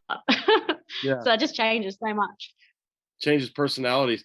So what about the cream? Because that was a big thing too, right? To balance it with the right color. And then did you struggle, or go with the cream, and then I'll hit you up on the chrome, on the grill, and the bumpers and stuff. So the cream, I think balances it just so the cream gives it the time specific era, right? At least in my mind. Yeah, definitely. That's what 100% when I picked the color, I was always going to go a cream, because white is just I'm too new. Like it's nothing back in the day was white, really. So I love the vintage look. Like I love vintage, tough, classic look. And as soon as you put this color just on its own, it's lovely and it's amazing. But having that cream next to it just makes it pop that much more. And it actually brings that yellowy, like brown out in the actual color itself. It actually does it like a good justice. I don't know. But yeah, so that's why I was like, oh, the wheels have to be the same color as the top as well. I really wanted that accent to really pop. Yeah, I think you're, and all that hard color, that green, that gold, that olive, that root beer, that brown, it's overwhelming. And then that's just like the smooth side of things. Like it just settles it down, and you're like, oh wow, that's just perfect. It's such a subtle, different, taste to it. But again, it makes it so era specific. Now, did you struggle with painted bumpers or anything, or did you know, hey, I want to have chrome bumpers, the grill, and kind of walk us through that? When it came to either doing painted bumpers or chrome, that's when the rendering really did help, because a couple of guys over east, they've got some tough pickups themselves, and just they've on theirs, they've got painted bumpers, and they're the ones that did the rendering of the car. They're like, oh. Yeah, I lost you. Now you're back. Nope, you're gone. Yeah, someone tried to me. Oh, am I? You're back. Hey. You're back. Yeah, when it comes to calls, somebody's calling her. Yeah, it's all right. They're gone now. Okay, so somebody over east, they kind of helped you with that, and then the rendering. Yeah, so when the guys over east, when they did the rendering, they said that, oh, you should paint the bumpers and that, because theirs are, and they do look really good on their trucks, but they've got that different look. Some of them, one of them is actually kind of an olivey looking truck as well. That's really, really nice. It just won Street Machine of the Year over here. Beautiful Aaron's pickup. It's amazing. And he's got his bumpers painted. They look really, really good. But I guess when I looked at it, the truck itself, you've got the handles, you've got the mirrors, you've got all those accent parts on the car that actually are still chrome. So I didn't really want to paint the bumpers and go that way. Like, I want to be able to leave the cream roof and the cream wheels to do the justice of the car, and like the inserts of the doors to actually just pop themselves. And then I kind of like a bit of chrome on a car, like just gives to that nice, because it's the same as the color itself, where it's bright and then it's got its dark shades, I guess. So when it's that nice wet look, so chrome, when it's done well, it's obviously goes dark and light. I think it actually just balances it back out again to the time specific, where back when that, rolled off the factory line, probably had that chrome, it looks good. And I think having that center cap on your wheel, that's the decider, right? If you go with an OG hubcap that's off-white or something like that, then you probably go with a bumper.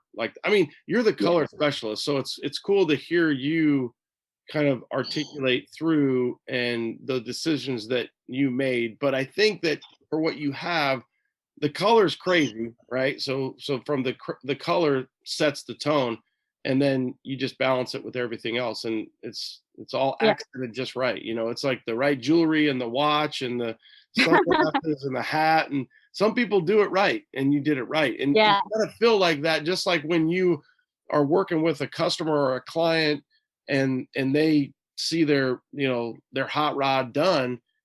That's kind of how I would assume you felt when you had everything done. Yeah, there's like little bits and things that will probably change on a car as you're putting them together, and decisions you'll make along the way. But the majority of a car, when you're designing it or when you think that you're going for a certain color and a look, it'll always end up roughly 90%, 95% that way.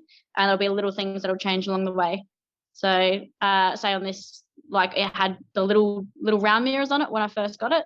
And I was like, I could probably change them to the bigger ones, one, so I can see.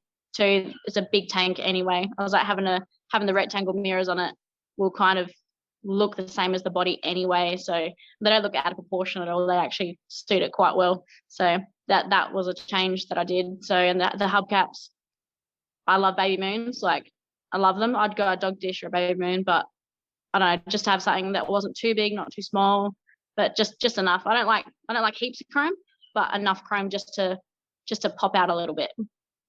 Did you ever think about switching it over from to a right-hand drive? Never. Nah. No. I know, nah. Just because, just the fact that it's not an Aussie car, so I'm not going to try and make it an Aussie car. I love the fact that I bought a US car. I'm going to leave it a US car. Everyone's like, oh, why don't you put the 3 on the floor just to make it easier to drive? I'm like, yeah, but it kind of kills the fact that, not everyone has 3 on a tree manual. Like, to be able to drive one of those, like, no one's going to pinch it because they don't know how to drive it. It's great. Exactly. I'm surprised that you did leave it 3 on the tree. A lot of people, even the States, don't. But yeah, driving a 3 on the tree, it takes talent. So you obviously figured it out. Like you said, the first time you picked her up, you didn't drive it home. We see so many 60 to 66s. I would say the most prevalent C10 that is swapped. They're set up that way. It seems like for the guys in the States, they like swapping them over to right-hand drive. I have seen a few 67 to 72s because really you're just moving the glove box and the instrument gauge over the way the cab is set up. So really both cabs for the first and second gen, they are set up pretty well, except for the GMC going back to the humps. That might be a little bit of a problem because the hump's on the wrong side, whereas the Chev is, hump to hump. Yeah. So, but I would say that the most swapped C10s that I have seen are definitely first gen 60 to 66 style. So I just wondered if you had thought about it. It does seem like it's a pain in the ass, but if you're going to do it, it seems like on a 60 to 66 is the one you can get away with it for being the least pain in the ass. Yeah. This one would be so easy to do, but at the same time, I don't know. I like the fact that it was built that way, and I don't want to change it. If I ever do change it, it would be from a forced thing if it ever blows up. But this is all matching numbers, everything. So I kind of like the fact that it's rare in its own right to everything. Nothing's been changed on it. Only thing that's been changed on it is obviously all the suspension from CVP, all the setup in that. So that's just for a fact that the first time I ever took it for a drive, you go around a corner, you feel like you're going to roll. So the thing was jacked up. It was a tank, and a tank about to crush someone next to me. So now it just sits nice and level on the road, cruises around really nice. It's really good to drive. How does that feel when you're driving and you're on the left-hand side? I was out of country in February, and I think it's pretty much the first time I was ever on the right side, in the left lane on the right side. And man, when I was getting ready to going straight, turning kind of at a left corner, that was not fun. It just freaked me out because I'm on the right side of the car and the cars are like coming right at me. And it was just like, so I wonder for you, how does it feel sitting on the left side? Yeah, it's really, really weird. So over here, obviously on the other side of the road, it's crazy. Some ways that when you're crossing an intersection, it's really good because I'm already on that side. So I'm looking, I can see traffic coming. But if I pull up, and especially like panel, left-hand drive, 300 tree manual, I'm doing my life in about 10 times over. But like, and I can't see on the other side. So if I pull up straight and if I turn like a little bit, my panel blocks that whole vision of any oncoming traffic for us Australians. So I kind of have to pull up to a road straight, make sure no one's coming, and then turn a corner. But if I'm going to an intersection where there's both lanes, which is actually really handy, left-hand drive actually saves me. Because if that was right-hand drive, that would take me forever to get across. Yeah. So that's one thing that works in its favor. Now, do you ever, when you're on, let's say, a road that isn't traveled very often, do you ever jump over to the right side to be on the left? Yeah. So like drive like you're driving in the States. Do you ever just go over to the right lane just to see? Because that's the first thing I did when I was over there. I'm in the right side of the car on the left lane, and I would literally be, like I was driving in the States, and my wife, whoever was with me, is like, "What the hell are you doing?" And one time I actually was following my buddy, and he went into the right hand lane, which was the wrong lane, and I'm like, I don't think, and there was nobody on the road, and I'm like, he doesn't even know, he hasn't realized that we're not in the States. And then you could see where the light came on and he went over. So yeah, I don't know, it's I've never tried that, but now that you've said that, it's actually appealing to want to try that. Oh yeah, just to know what you guys feel like in your own cars, traveling the correct way for you guys. I might try that on a safe road. Get a couple of your pals and then have them come the opposite way, and they'll be in the right-hand lane too, and you'll be like, hey, look, we're silly Americans. Here we are. I'm sitting in the left side of the panel, and I'm on the right lane. I'm so rebellious here down in Australia. Oh, we're all rebellious over here, of course. Hell yeah! I can't wait to see this footy game. I want to see it. So, what do you have? Well, okay, so we went over the complete outside. How about the inside? Was that a struggle for you, or kind of walk us through that? Because again, you're the color coordinator. No, the inside was pretty much, that was the first thing to go through. So that was kind of the decider of, the color was already set, and obviously the inside's quite large as well. But to have the inside painted, so you got your steps in there and the wooden floor, that's all original. That's beautifully done. So it was mainly just making sure the dash and what I was going to do with either the glove box, whether I was going to paint that and just go all the way to the bottom and bring the cream all the way down, whether I was going to keep that dash color or the door card inserts. Yeah, I guess that was the first thing to get painted, but it really made the color stand out of what I wanted to do for the rest of the car. And it was actually painting that was to see that come all together was amazing. Doing those door cards, because they're the ones you bolt on and off, and those lines that go through with the 63s, the bottom of the doors, just stunning. I love that. The color with the cream just made me go, cool, I'm excited to paint the outside now. Yeah, that was probably the easiest. The metal, right? So I'm trying to think what year they changed. I'm going to say 64 had different ones. Yeah, but I feel like there was still metal. I feel like I've got a 70 that's got metal. So I'm going to say 71. Yeah. right there where they go away from the metal. Well, maybe it was 70. No, I have a 70 that's not metal. I had a 69 that was metal. So, but I think it depends on the trim level too. So the cool thing is though, like when you have that door card, that insert, and it's all metal and it's got the contours on it, you can do so much. You can play around with it. And like you said, the key is with your panel is less is more. You can get carried away all day long. Pinstripes and this color and this top and this and all these. You've got a snorkel so you can see around at night, and you can do all kinds. I mean, it is a freaking submarine, dude. It's literally a submarine. Yeah. Did you have an official name for your panel? So the official name for her is Betty. It's named after my grandma. Betty. All right. Well, Big Betty. Big Betty. She's a big girl. Poor girl. It's like Big Betty. I had it written down as the Durbin. Yeah, the Durbin. That's pretty good. Yeah, because I was like, okay, it's the Durbz Suburban, but it is a panel. So I mean, not that it is a Suburban, but all right, Big Betty. So Big Betty. So you go through the interior. Now, what about the motor? Yeah, so the motor's all original, so it's still the inline, the straight six. So just the 230. So nothing's changed in there. I'm not going to change it unless something goes wrong in there or if I get really bored with the power. But yeah, so if I went something crazy, like I'd love to go turnkey LS it or something like that. But realistically, I love the sound of a big block. Like I love it. So I'd probably go big block if I was going to change it up. So, but at the moment, I like keeping things original to a certain degree, just because they're made that way. I don't know. Like I really want to cut the floor and put bags in this thing, but I got to bring myself to cut it, which I don't want to do because it's so good in there. My floor's amazing, so I don't know.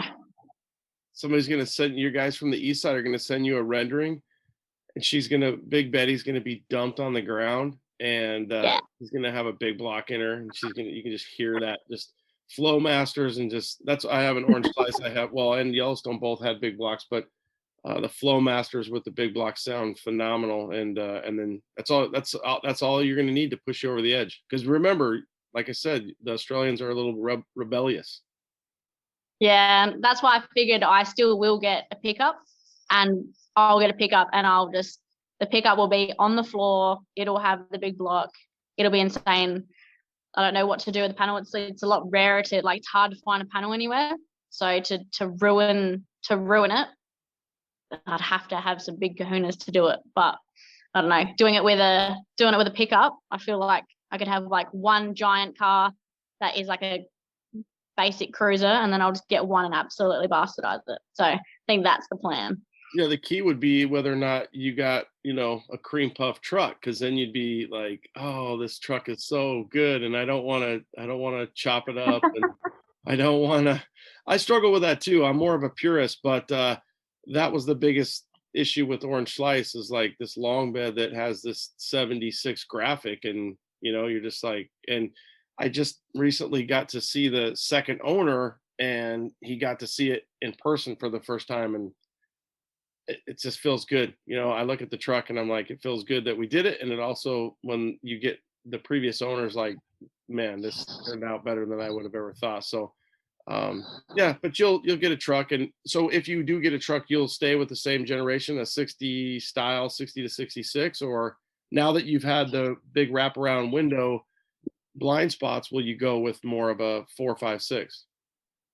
Yeah, I don't really know. I don't know whether, because I love all of them, and I either go, look, do I have the pigeon pair, and then have one as it sits, just original looking, but minor modifications, and then one of the same, just dumped, ruined, which would be the best. I love ruined stuff. So I'm a purist because I know the worth of the car, but then when it comes to having something outlandish and crazy, oh God, I'd die for that too. So if I just had two, so I didn't have to choose for this one, then I'd be happy. So I don't know, I could even go square body. Like, I'd be happy with most things. My problem is I just want too many cars. Yeah. So you're normal. Yeah. If I could have them all, I'd have them all.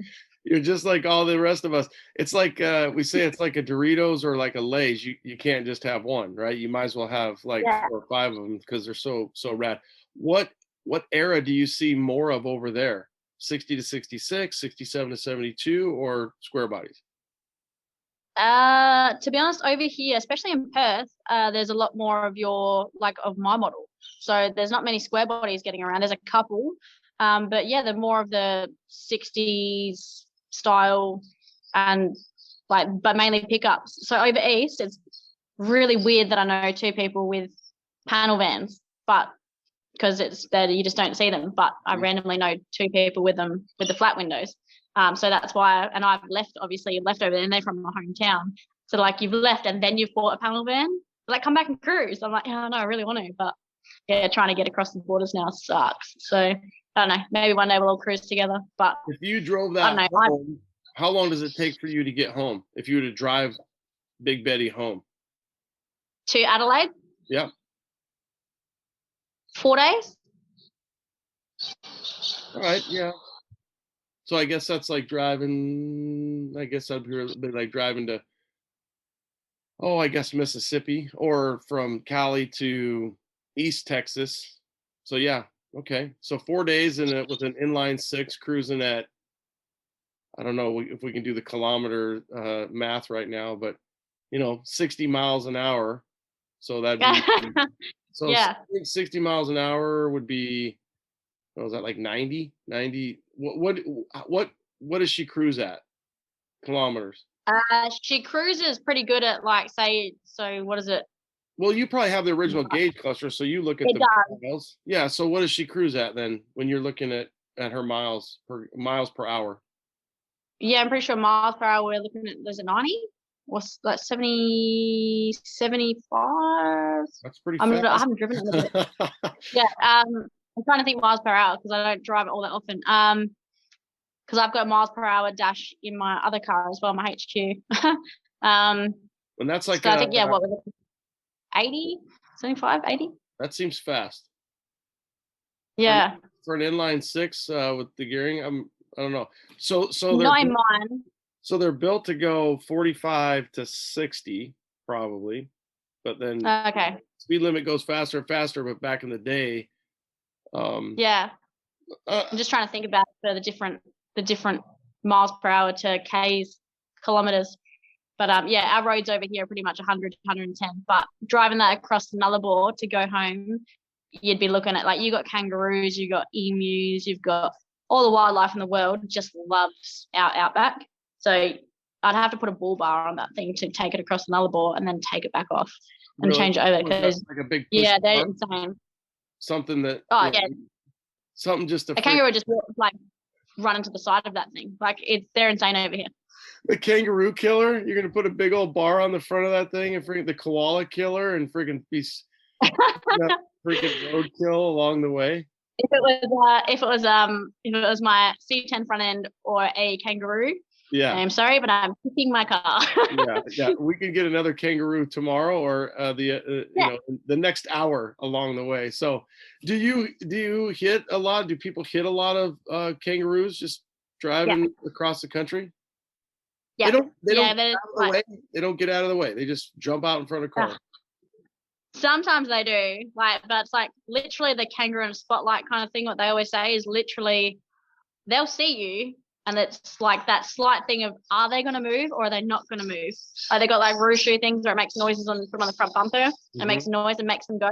But sometimes they'll be on the side of the road, and these are monsters. And then you'll think, they're going to jump the other way. Sometimes they'll literally just jump into the middle of the road. You're doing 110. You're going to get them. Like, it messes up cars. And because I'll grow up obviously in the keep score. You're like, between you and your partner, you're like, whoever gets the most roos wins for the trip to Adelaide. If you is a kangaroo killer. Okay. But if you're in a normal car, it stops you. Like, it stops you. It'll ruin you. Like, it'll ruin it. You can't go straight through your radiator. Yeah, and you're gone. It's elk and deer and the same. But they're four-legged. I don't know why I feel like a freaking kangaroo would get the hell out of the way, but I feel like they would. But yeah, exact same. Sometimes that is. Yeah, we have a saying in the States called the deer in the headlight look. So have you ever heard that? So it's just like, when they freeze, they look up, and then bam, you smack them. But Yeah, so we have big Yeah. cattle push guards, and they, Yeah. these big semis have them on just so when they cream these huge elk or cattle or Yeah. moose or whatever. Yeah. So it sounds like Yeah. the same problem. Yeah, it's pretty much the same. I feel like those would be a lot bigger to hit. But say if you get a big roux over here, like they're huge, they're bulky, they're insane. They make a mess. Oh, in the States, the other problem is the animal. If you hit the four-legged animal, then it can go right into your windshield. Oh, yeah. For the roux, it's more upright. I was trying to do the conversion, or at least see what 100. Let's just say 100 kilometers. 100. So I think 50 is 70. 50, and then 50 miles per hour is 70. Yeah. And then 80. So 50, 60, 70, and the 70 would be 100 or 90. An hour is how many? all our mathematicians are like, really? Yeah. It's right. We do it over here because we all just have our odometers on our phones and put them on our dash, so that because we've all got 1 per hour dashes over here because we just lazy and don't change them. So we've all literally just put our speedos on our phones and just cruise around like that. Oh, and it's okay. So 100 kilo is going to be 62 miles per hour. So that's probably about what you're doing. You're probably cruising right along that 65 miles an hour. Yeah, I wonder what the gearing is. Do you know the gearing of Big Betty? No, I don't actually know the gearing. It's all stock, so I've got the actual manual from when it came out and everything. Maybe 354. Really well, I don't know because it wasn't an 8 lug; it's a 6 lug. Did you? I assume did you convert the front brakes to disc? Yeah. So I went through I was like, did you convert it to 5? No, I kept it to 6 lug. Yeah, everyone converts to got some disc brakes in there. Yeah, definitely. I went the 13-inch cross drilled and slug. Mm-hmm. Make sure what brand did you go with? Which ones did you end up buying? I went the CPP big brake upgrade. Oh yeah, those are really nice. Yeah, I was just like, I'm gonna do this thing because it's expensive. And you kept it 6 lug, so that's good. Yeah. Who's this Dixon model? I don't know. Who's that? Who's that weirdo? She's got her. Dixon though. Dixon's the best. Rose gold hair. She's got her eyes. She's batting her eyes. She's got her blue jeans and Dixon. So, yeah. Now, when do we get to see? I don't think it's on there yet. But when are you gonna dress up the side? Oh, there's your other car. I want to talk to you about your other car too. Which car's that one? Your little Hudson. It's funny. It's like a mini version of like a El Camino, but it looks like a Buick. But it's a general, because Hudson is kind of a General Motors. It used to be. I don't know if it still is or not. Didn't General? Yeah, Motors... we've got Holden. So it's a Holden. Holden. I said HQ. Yeah, Holden. So what year is your Holden? Yeah. So it was. They've stopped making them now. What year is your Holden? So 72. That one. Yeah, it looks like a little miniature. So GMC called them the Sprints, I think, and then the El Camino was the Chevy. So it's like a Buick little El Camino. It looks a little smaller than a full size El Camino. Yeah, it definitely looks El Camino because we got them over here. So you've got your that's all kilometers, right? That's all set up. That's full Australian car. It is, but for some reason it's got miles per hour dash in it. So that don't ask me why, but yeah, that one's got a miles per hour dash in it.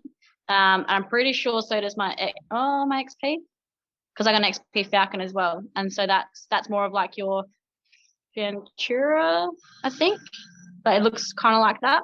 So I've got to think for utes and trucks. So just thinking of those. So no wonder you're slapping that phone all the time, so you can. But I guess by the time you figure it out, you're like, hey, 62, I'm doing 100 kilometers. I'm good to go. I mean, you figure it out. Yeah. You just kind of go, oh, okay. And then, because obviously the cops over here, you just, try and just slow down to what everyone else is doing. So you know what you're doing. When are you going to put your mural on the side, or are you going to put that? I know you were just in the magazine. I definitely want to talk about that.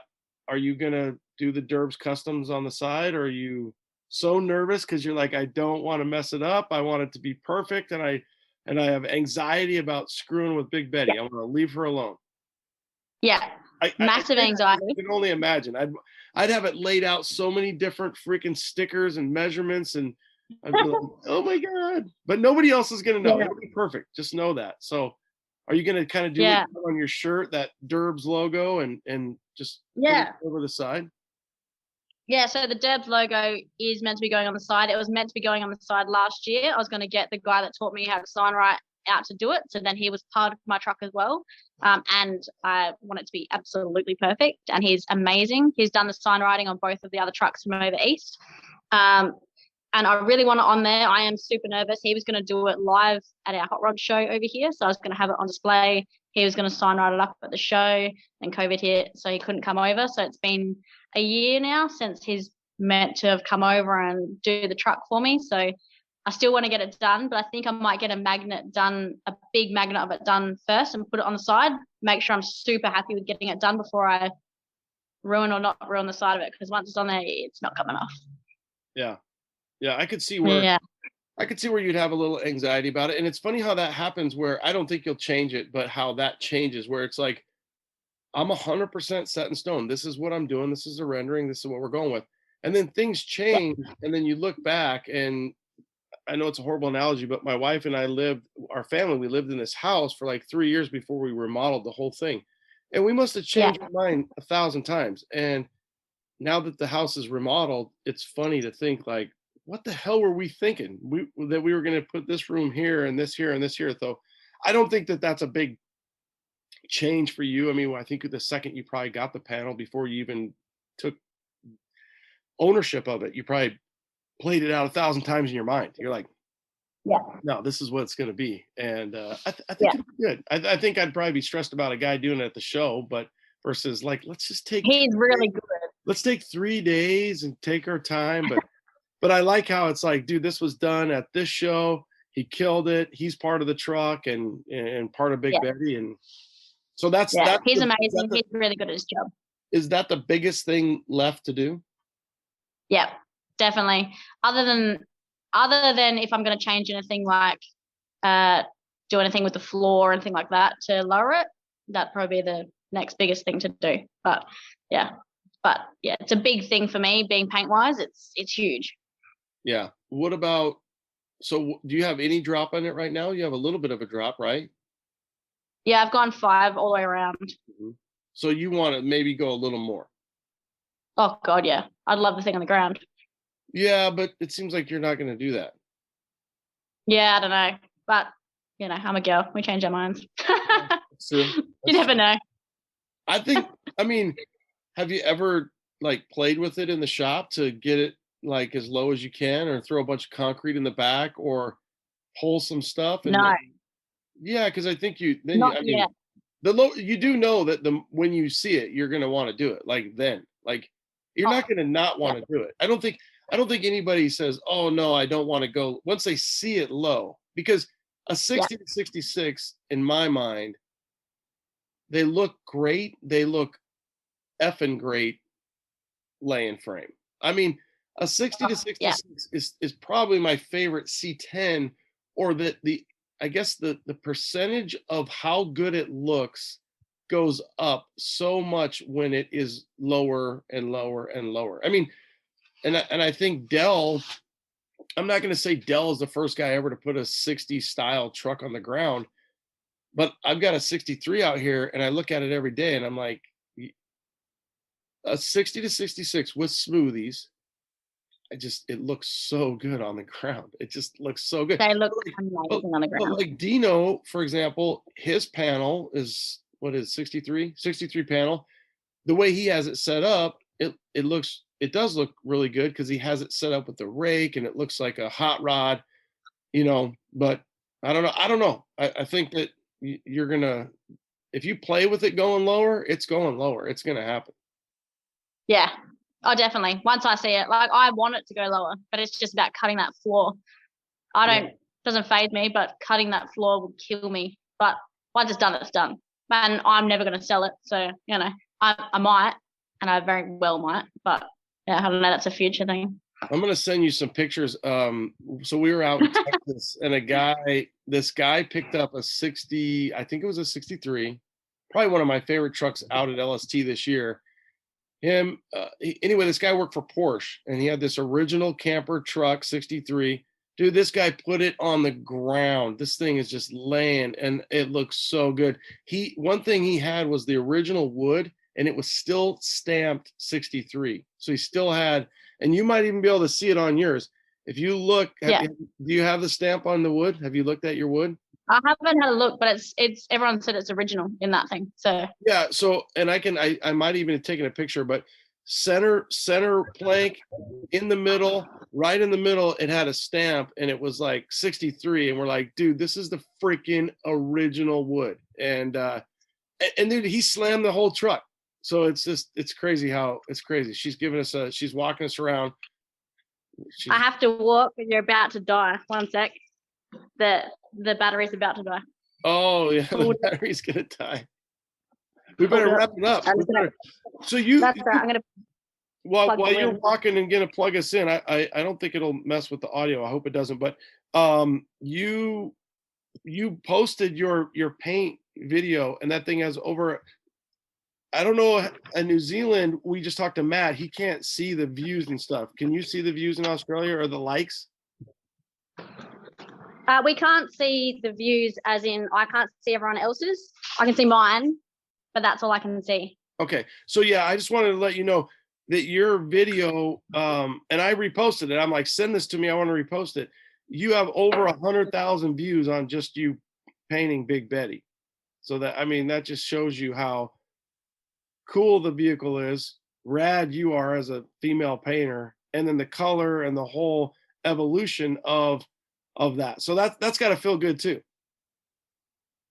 Yeah, that's crazy. That's insane. I didn't know that your video showed you that it has that, and I don't know if that's mine separate, doesn't. but Yours does. I don't know what mine does. Let me see what yours has 100. Mine.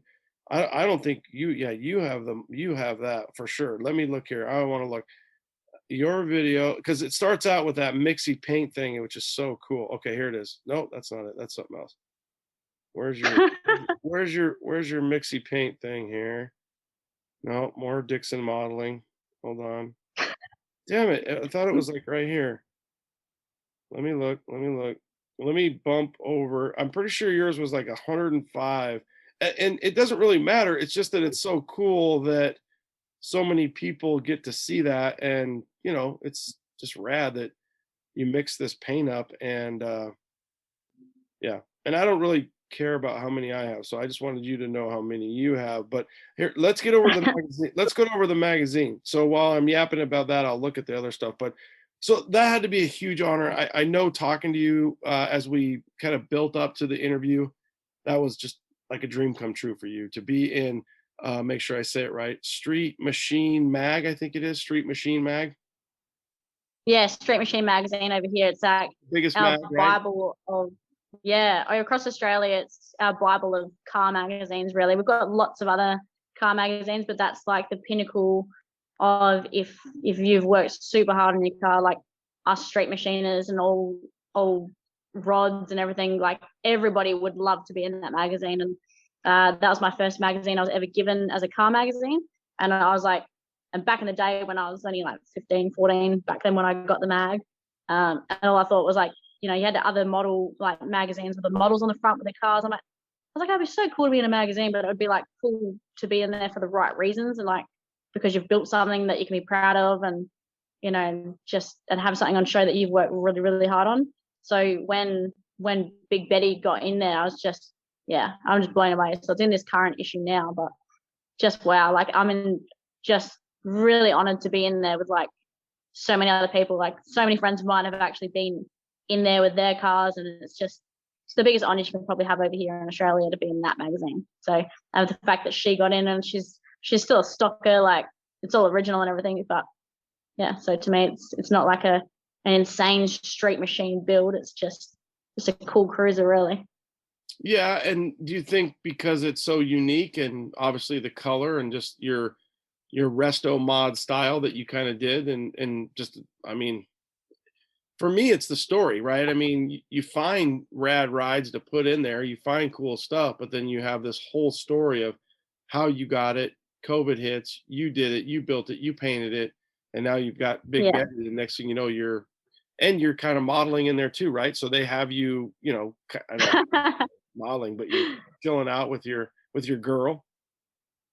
Yeah, pretty much. Yeah, it was really good. Like probably about 5 years ago, they put me in there as a piece for doing my spray painting and the career of how I started and all that. And that was a really good, like, so weirdly enough, strangely enough, Carly Dale, who done the write up on that, she's the other owner of, like, her and Shane own the other panel truck that's over in Adelaide. So before I even thought about even purchasing a panel truck, she's the person that wrote the story on me for the first Street Machine article, and they had one.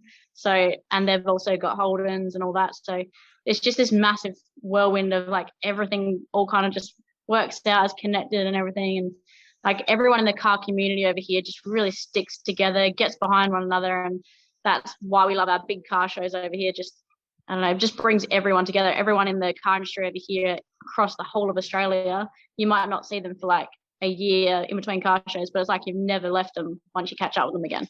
Everyone's really helpful. Yeah, that's what it's all about. That's perfect, and that's part of the story, and that's what makes it so great. And I mean, I've beat a dead horse. The metal brings us together, but the people keep you coming back, and I just think it's just so cool.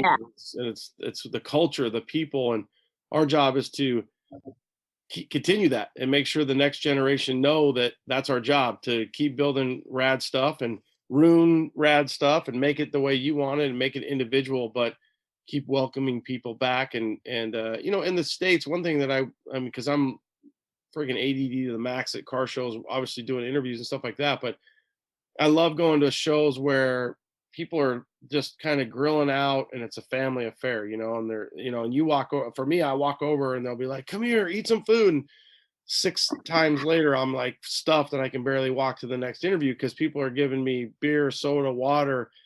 Try this. We had some, I don't even know what we had in Texas. We had some lamb. We had everything. And they're just shoving food in your face. And, here's some corn. Here's this. We grilled this morning. Come back and, at 6, we're grilling the 3rd phase of whatever and some shrimp, and it's going to be wrapped in this. And you're just like, yeah. So the culture and the people. Have you had anybody? So you haven't really had any shows yet, right? Or have you since completion of Big Betty? Are they starting to open things back up?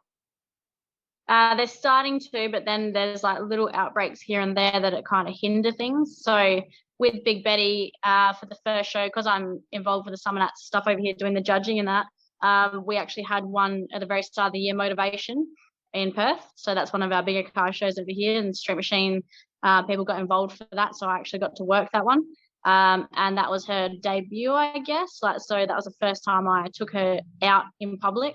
And so I was judging. So I didn't have her in for the show or anything like that. Just put her in a corner and just everyone was just there for display, really. So yeah, that was really good to have her at a show. But then, and I was meant to take her out the next weekend for a cruise, but we ended up trying to get in the passenger side of it, and the whole inner door mechanism let go and just crapped itself. So I pretty much had to wait for a new door lock mechanism to come over from the States before I could drive it again, because the door just wouldn't shut. So we had to like chuck a belt around the window reg to the steering wheel and towed her home.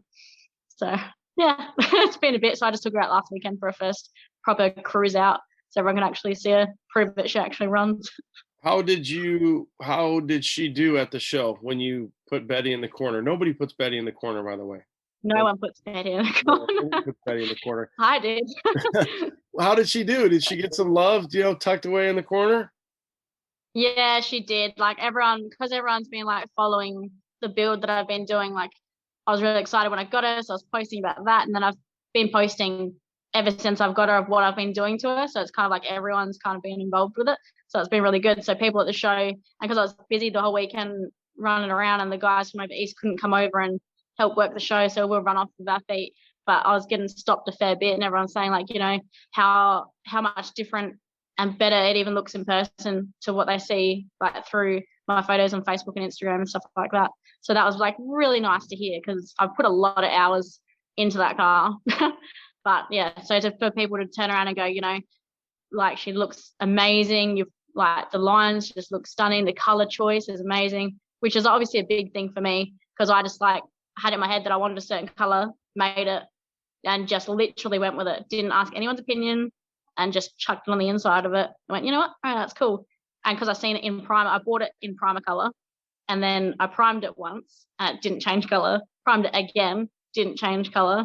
So when I was in the booth that time for that video, and that was the first time once I laid down, when you're painting, you're just looking at what you're doing, you're focusing on the job, you're actually not taking in the fact that the color is changing on the car. So when I went around the whole car, put the first coat down, then went to go change my pot over, and then that first turnaround and looking back and seeing the car not in primer anymore and going, holy crap, it's actually changed to a completely different color.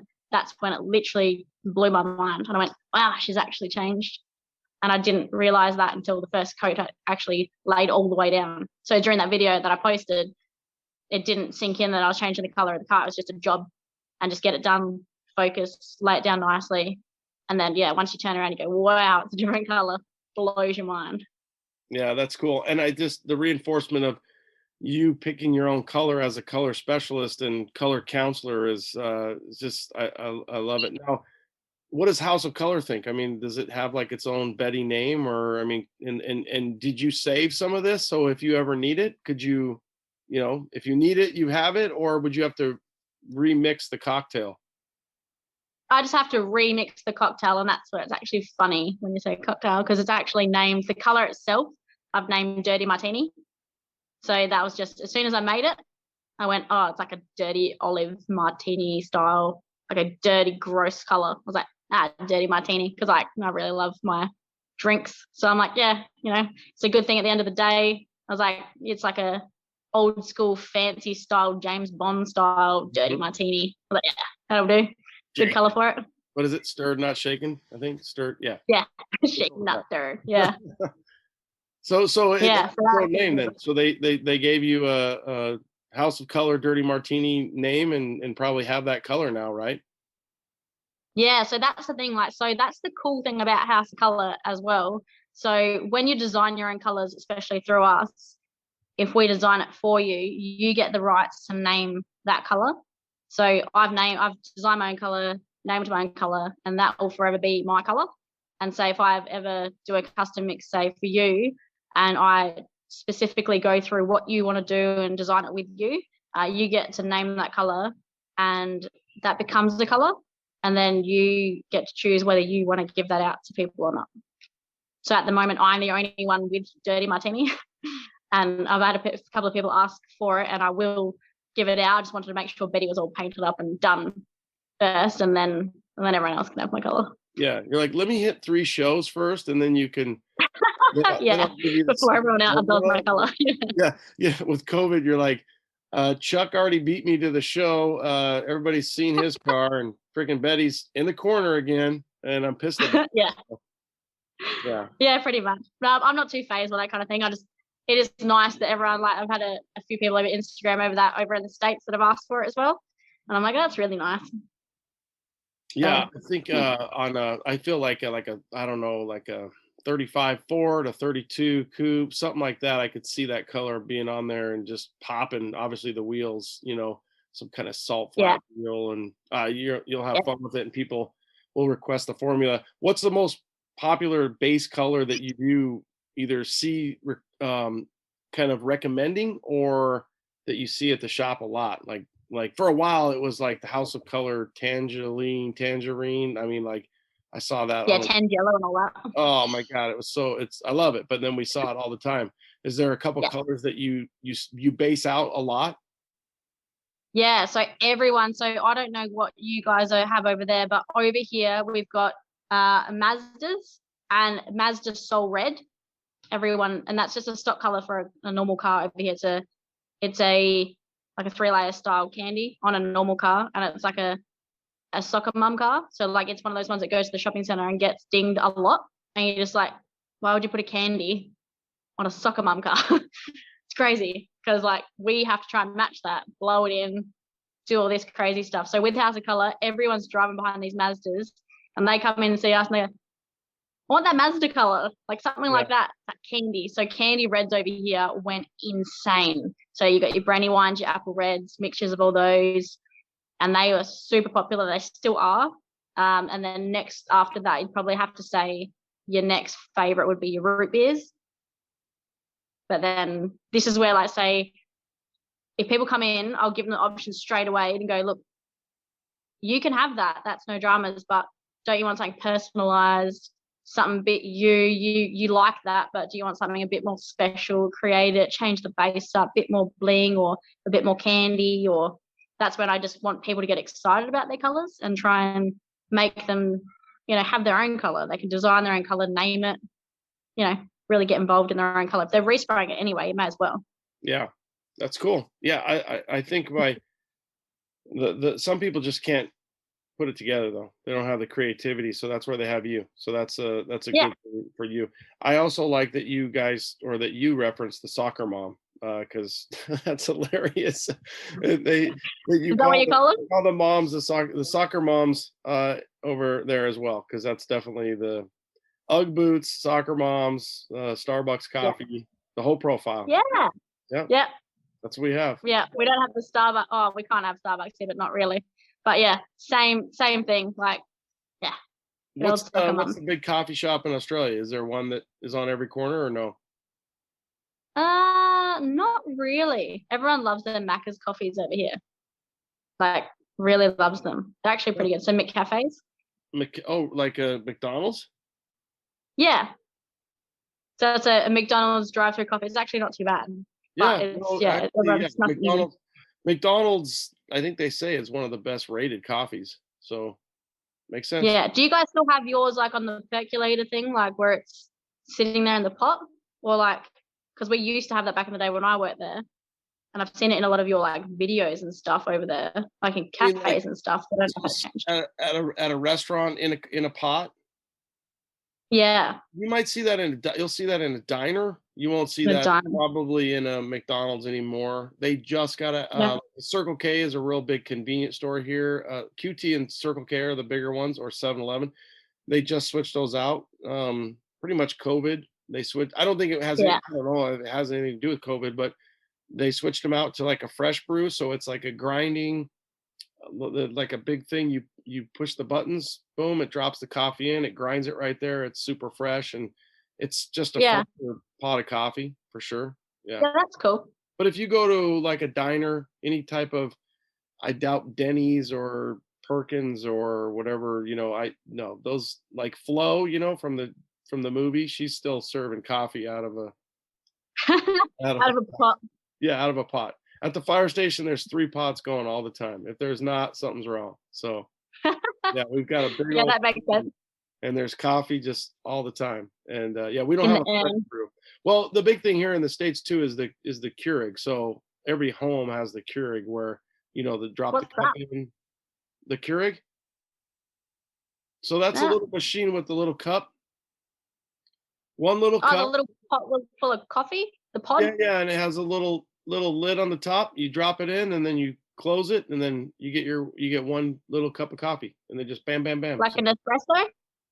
It's not though. It's not. It's just a regular cup. So I'm sure they have espresso that you could probably mix it, and you can mix it a smaller cup versus small, medium, large. But so like at home where we used to have like a normal coffee pot where you'd have 10 to 12 cups of coffee in the morning. Now everything is just Keurig. So you get, you could have French vanilla. I could have regular French roast. It doesn't matter, to each his own. There's little cups like mad. And then you just cool. Yeah. You guys don't have Keurigs? Not that I know of, no. We've got everyone over here has like coffee pods where it's like an espresso machine. Mm-hmm. Yeah, so it's like just your little pods that you get different flavors, and you lift up the tab, put that pod in, close the tab, and it pierces it, and then the hot water goes through it. That's the same. So ours is just a brand of like Keurig. Keurig. I'll have to Google it. Yeah, it's Q or K. Kurig or something like that. Keurig. Dude, they're killing it. They sell them like, I don't know, they've taken over. It's the most popular thing ever. So, So you're saying I should get on that now and resell them here because I'm 5 years behind. I think you should. I think you kill it. When they first came out, people are gonna be like, "How did this become coffee talk?" When they first came out, they would clog up like crazy. It sucked, and then you'd like get a clothespin out, and you'd try to rotor the thing, and you have to cycle, through some certain style of water and a cleaner and a this because they'd get all calcified, and it was a pain in the ass. So I'll send you a picture of a Keurig, and then you can invest in it in Australia or be the distributor amongst the other jobs that you have between skateboarding, painting, designing, colors, and counseling husbands with their colors. So all right, so you got a birthday coming up. Happy birthday. I want to make sure I mention that. Your dog must be at home. You don't leave your dog with you, because I know sometimes I see where you reconnect with your dog. Oh yeah, that was a different one. Yeah, I went back. I finally got to fly back home for COVID, for my sister's baby shower. Mm-hmm. So I tried a couple of times, and COVID ruined that for me, so I couldn't travel. And then finally I was like, I'll go over for a quick weekend. And one of the guys I know was heading over there at the same time across the border with his truck, and he does lots of deliveries. And he usually takes his dog, and he happened to be going over the same weekend. So I said, "Oh, do you reckon that you could like take my dog instead and then drop him off on the way through?" And then, because he's going to other states, and then said, "When you come back through again, grab him and bring him back. So then when I'm in Adelaide, at my old hometown, I can have my dog in the hometown." Because Buddy's he's 10 now, so he's getting older, and I really wanted him to come back. I could walk him in the same spots where I used to walk him, and everyone loves him over there. So I know he was when I first got Buddy, he was my workshop dog, so I never did anything without Buddy. So he was everywhere. He'd always come to the workshop every day, and he's so everyone just knows him. So everyone got to see him as well as seeing me. So it was like a family reunion. Yeah, that's cool. So so Buddy got more love than you did. Yeah, everyone loves him. Everyone feeds him and gives him food, pat. Took him to the pub. Everyone loves him at the pub. Yeah, just running around. He rolls over, and everybody at the pub is, giving him belly rubs and serving up beer. Yeah. Well, Mom's getting loaded tonight. I'm gonna get plenty of belly rubs. I'm good to go. I'm gonna let you go. What's next? What do you have a build? Do you have a builder that you really look for, that you really are inspired by, either there in Australia, anywhere in the States, anywhere that you have a builder that you really look to? As in different workshops and what they're building, or just in general? Yes and yes. So somebody that you wake up and you're like, I want to see what Ken Diggett is doing today. I want to see what some girl that maybe we don't even know about, or somebody that inspires you every day when they're building something, and you're like, I want to be like that.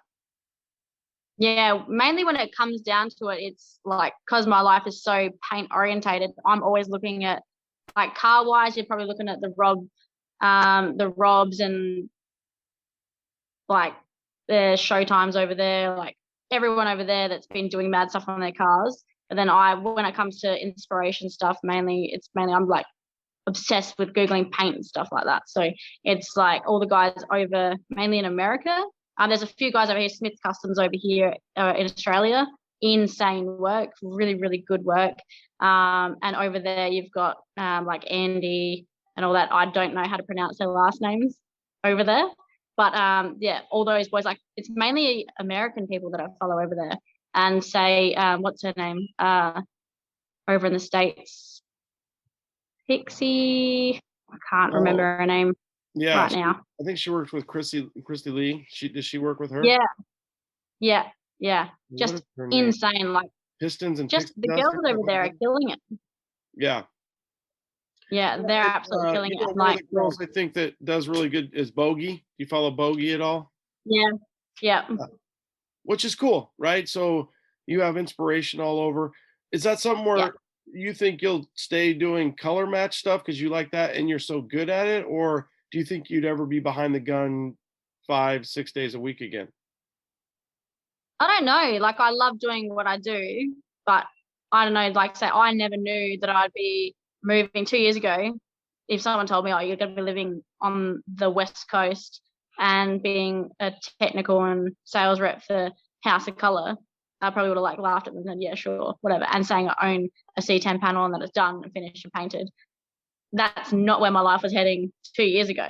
So life has already changed so much in that. So I'd love to be on the gun every single day. But then not being able to help people with colors and stuff is crazy as well. I've always loved wanting to be a jack of all trades. So I've even wanted to start getting into like fabrication style stuff as well and learn metalwork and all that as well, because that stuff's just always blown my mind of what people can do. So I don't know, who knows? I want to try everything and do everything, and it's just the amount of hours that someone has in a day to what you can actually achieve. So who knows? I mean, you let it off with exactly what you said. It's your passion. You follow your passion. You work hard. People are going to cut you slack. You smart off a little bit and make sure they know that you're there to have a good time, but learn. And at the end of the day, you're living your best life, right? I mean, you think about it. It's like 2 years ago, I'm out east. Now I'm out west. I've got a panel. I went to the States. I went to SEMA. I had a blast. I'm kicking ass here. I haven't hit any kangaroos this week. And and you've got a birthday next week. No, it's all everything in life is pretty much, if you want it, just go for it.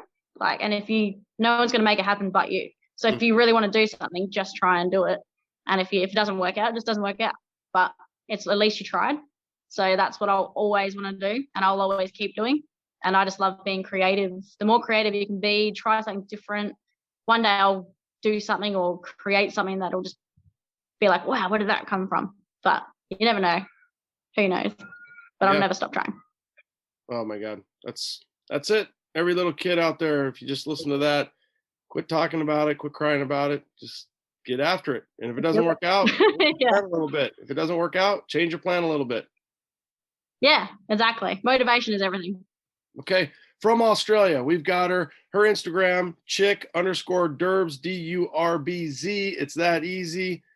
Give her a follow if you're not already. Be inspired by not only her beauty, but what she can do every day, from colors to Betty to her Holden to maybe even a truck. And do you think that you will find a truck there, or do you see people importing them continuously from the States?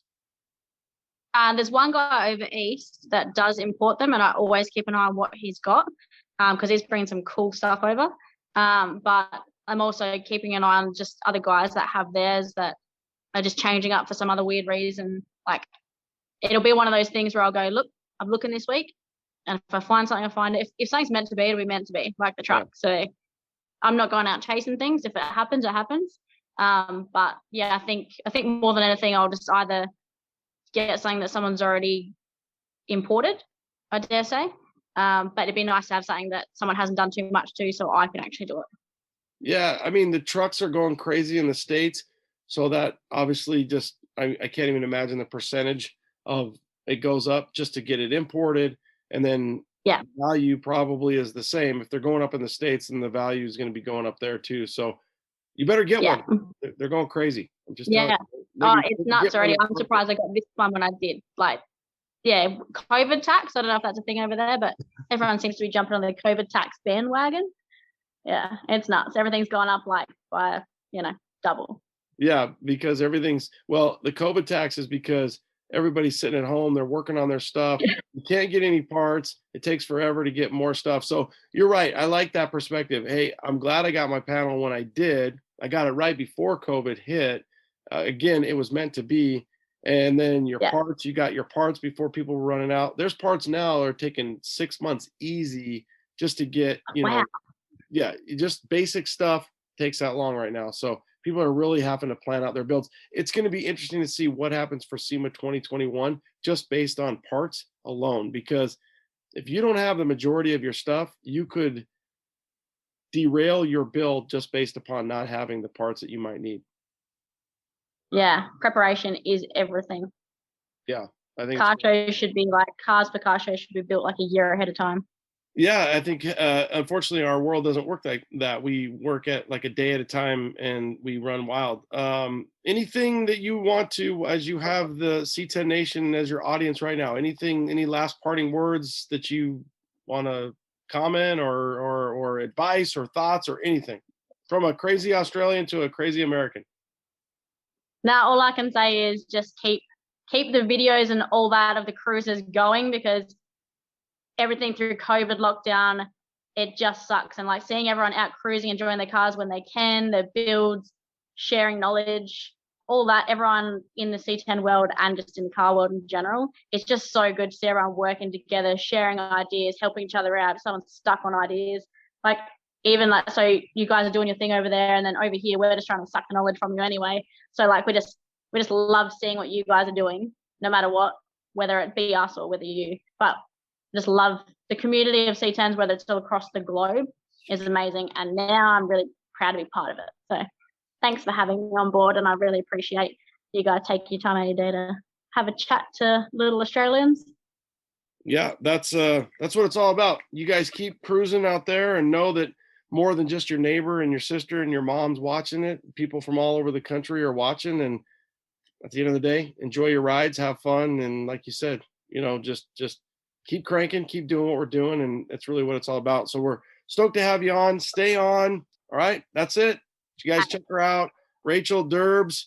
You can check her out. CHICK_Durbz, DURBZ. Is there anything else that at like another social media platform? Do they go to like, do you have like a Facebook where it's like Rachael, what is it? Durbidge, DURBID. Any other platforms that they should check you out? No, I just got my other business page, which is just Durbz Kustoms. So Kustoms with a K, which is Durbz_Kustoms with a K. Yeah, that's pretty much it. Rachael Durbz on Facebook. I don't try and do the whole last name thing because my last name's too long and it's never spelled correctly. So Durbz it is forever. Hence the reason why I just Durbz the world. It's just easier. Okay. Well, we'll put it out there. Thank you so much for coming on. We appreciate it, Rachael. Take care. Thank you. What'd I tell you? Dude, is she rad or what? Right? Her vibe, her passion, just the flow, everything about Rachael Durbz. She's got it going on.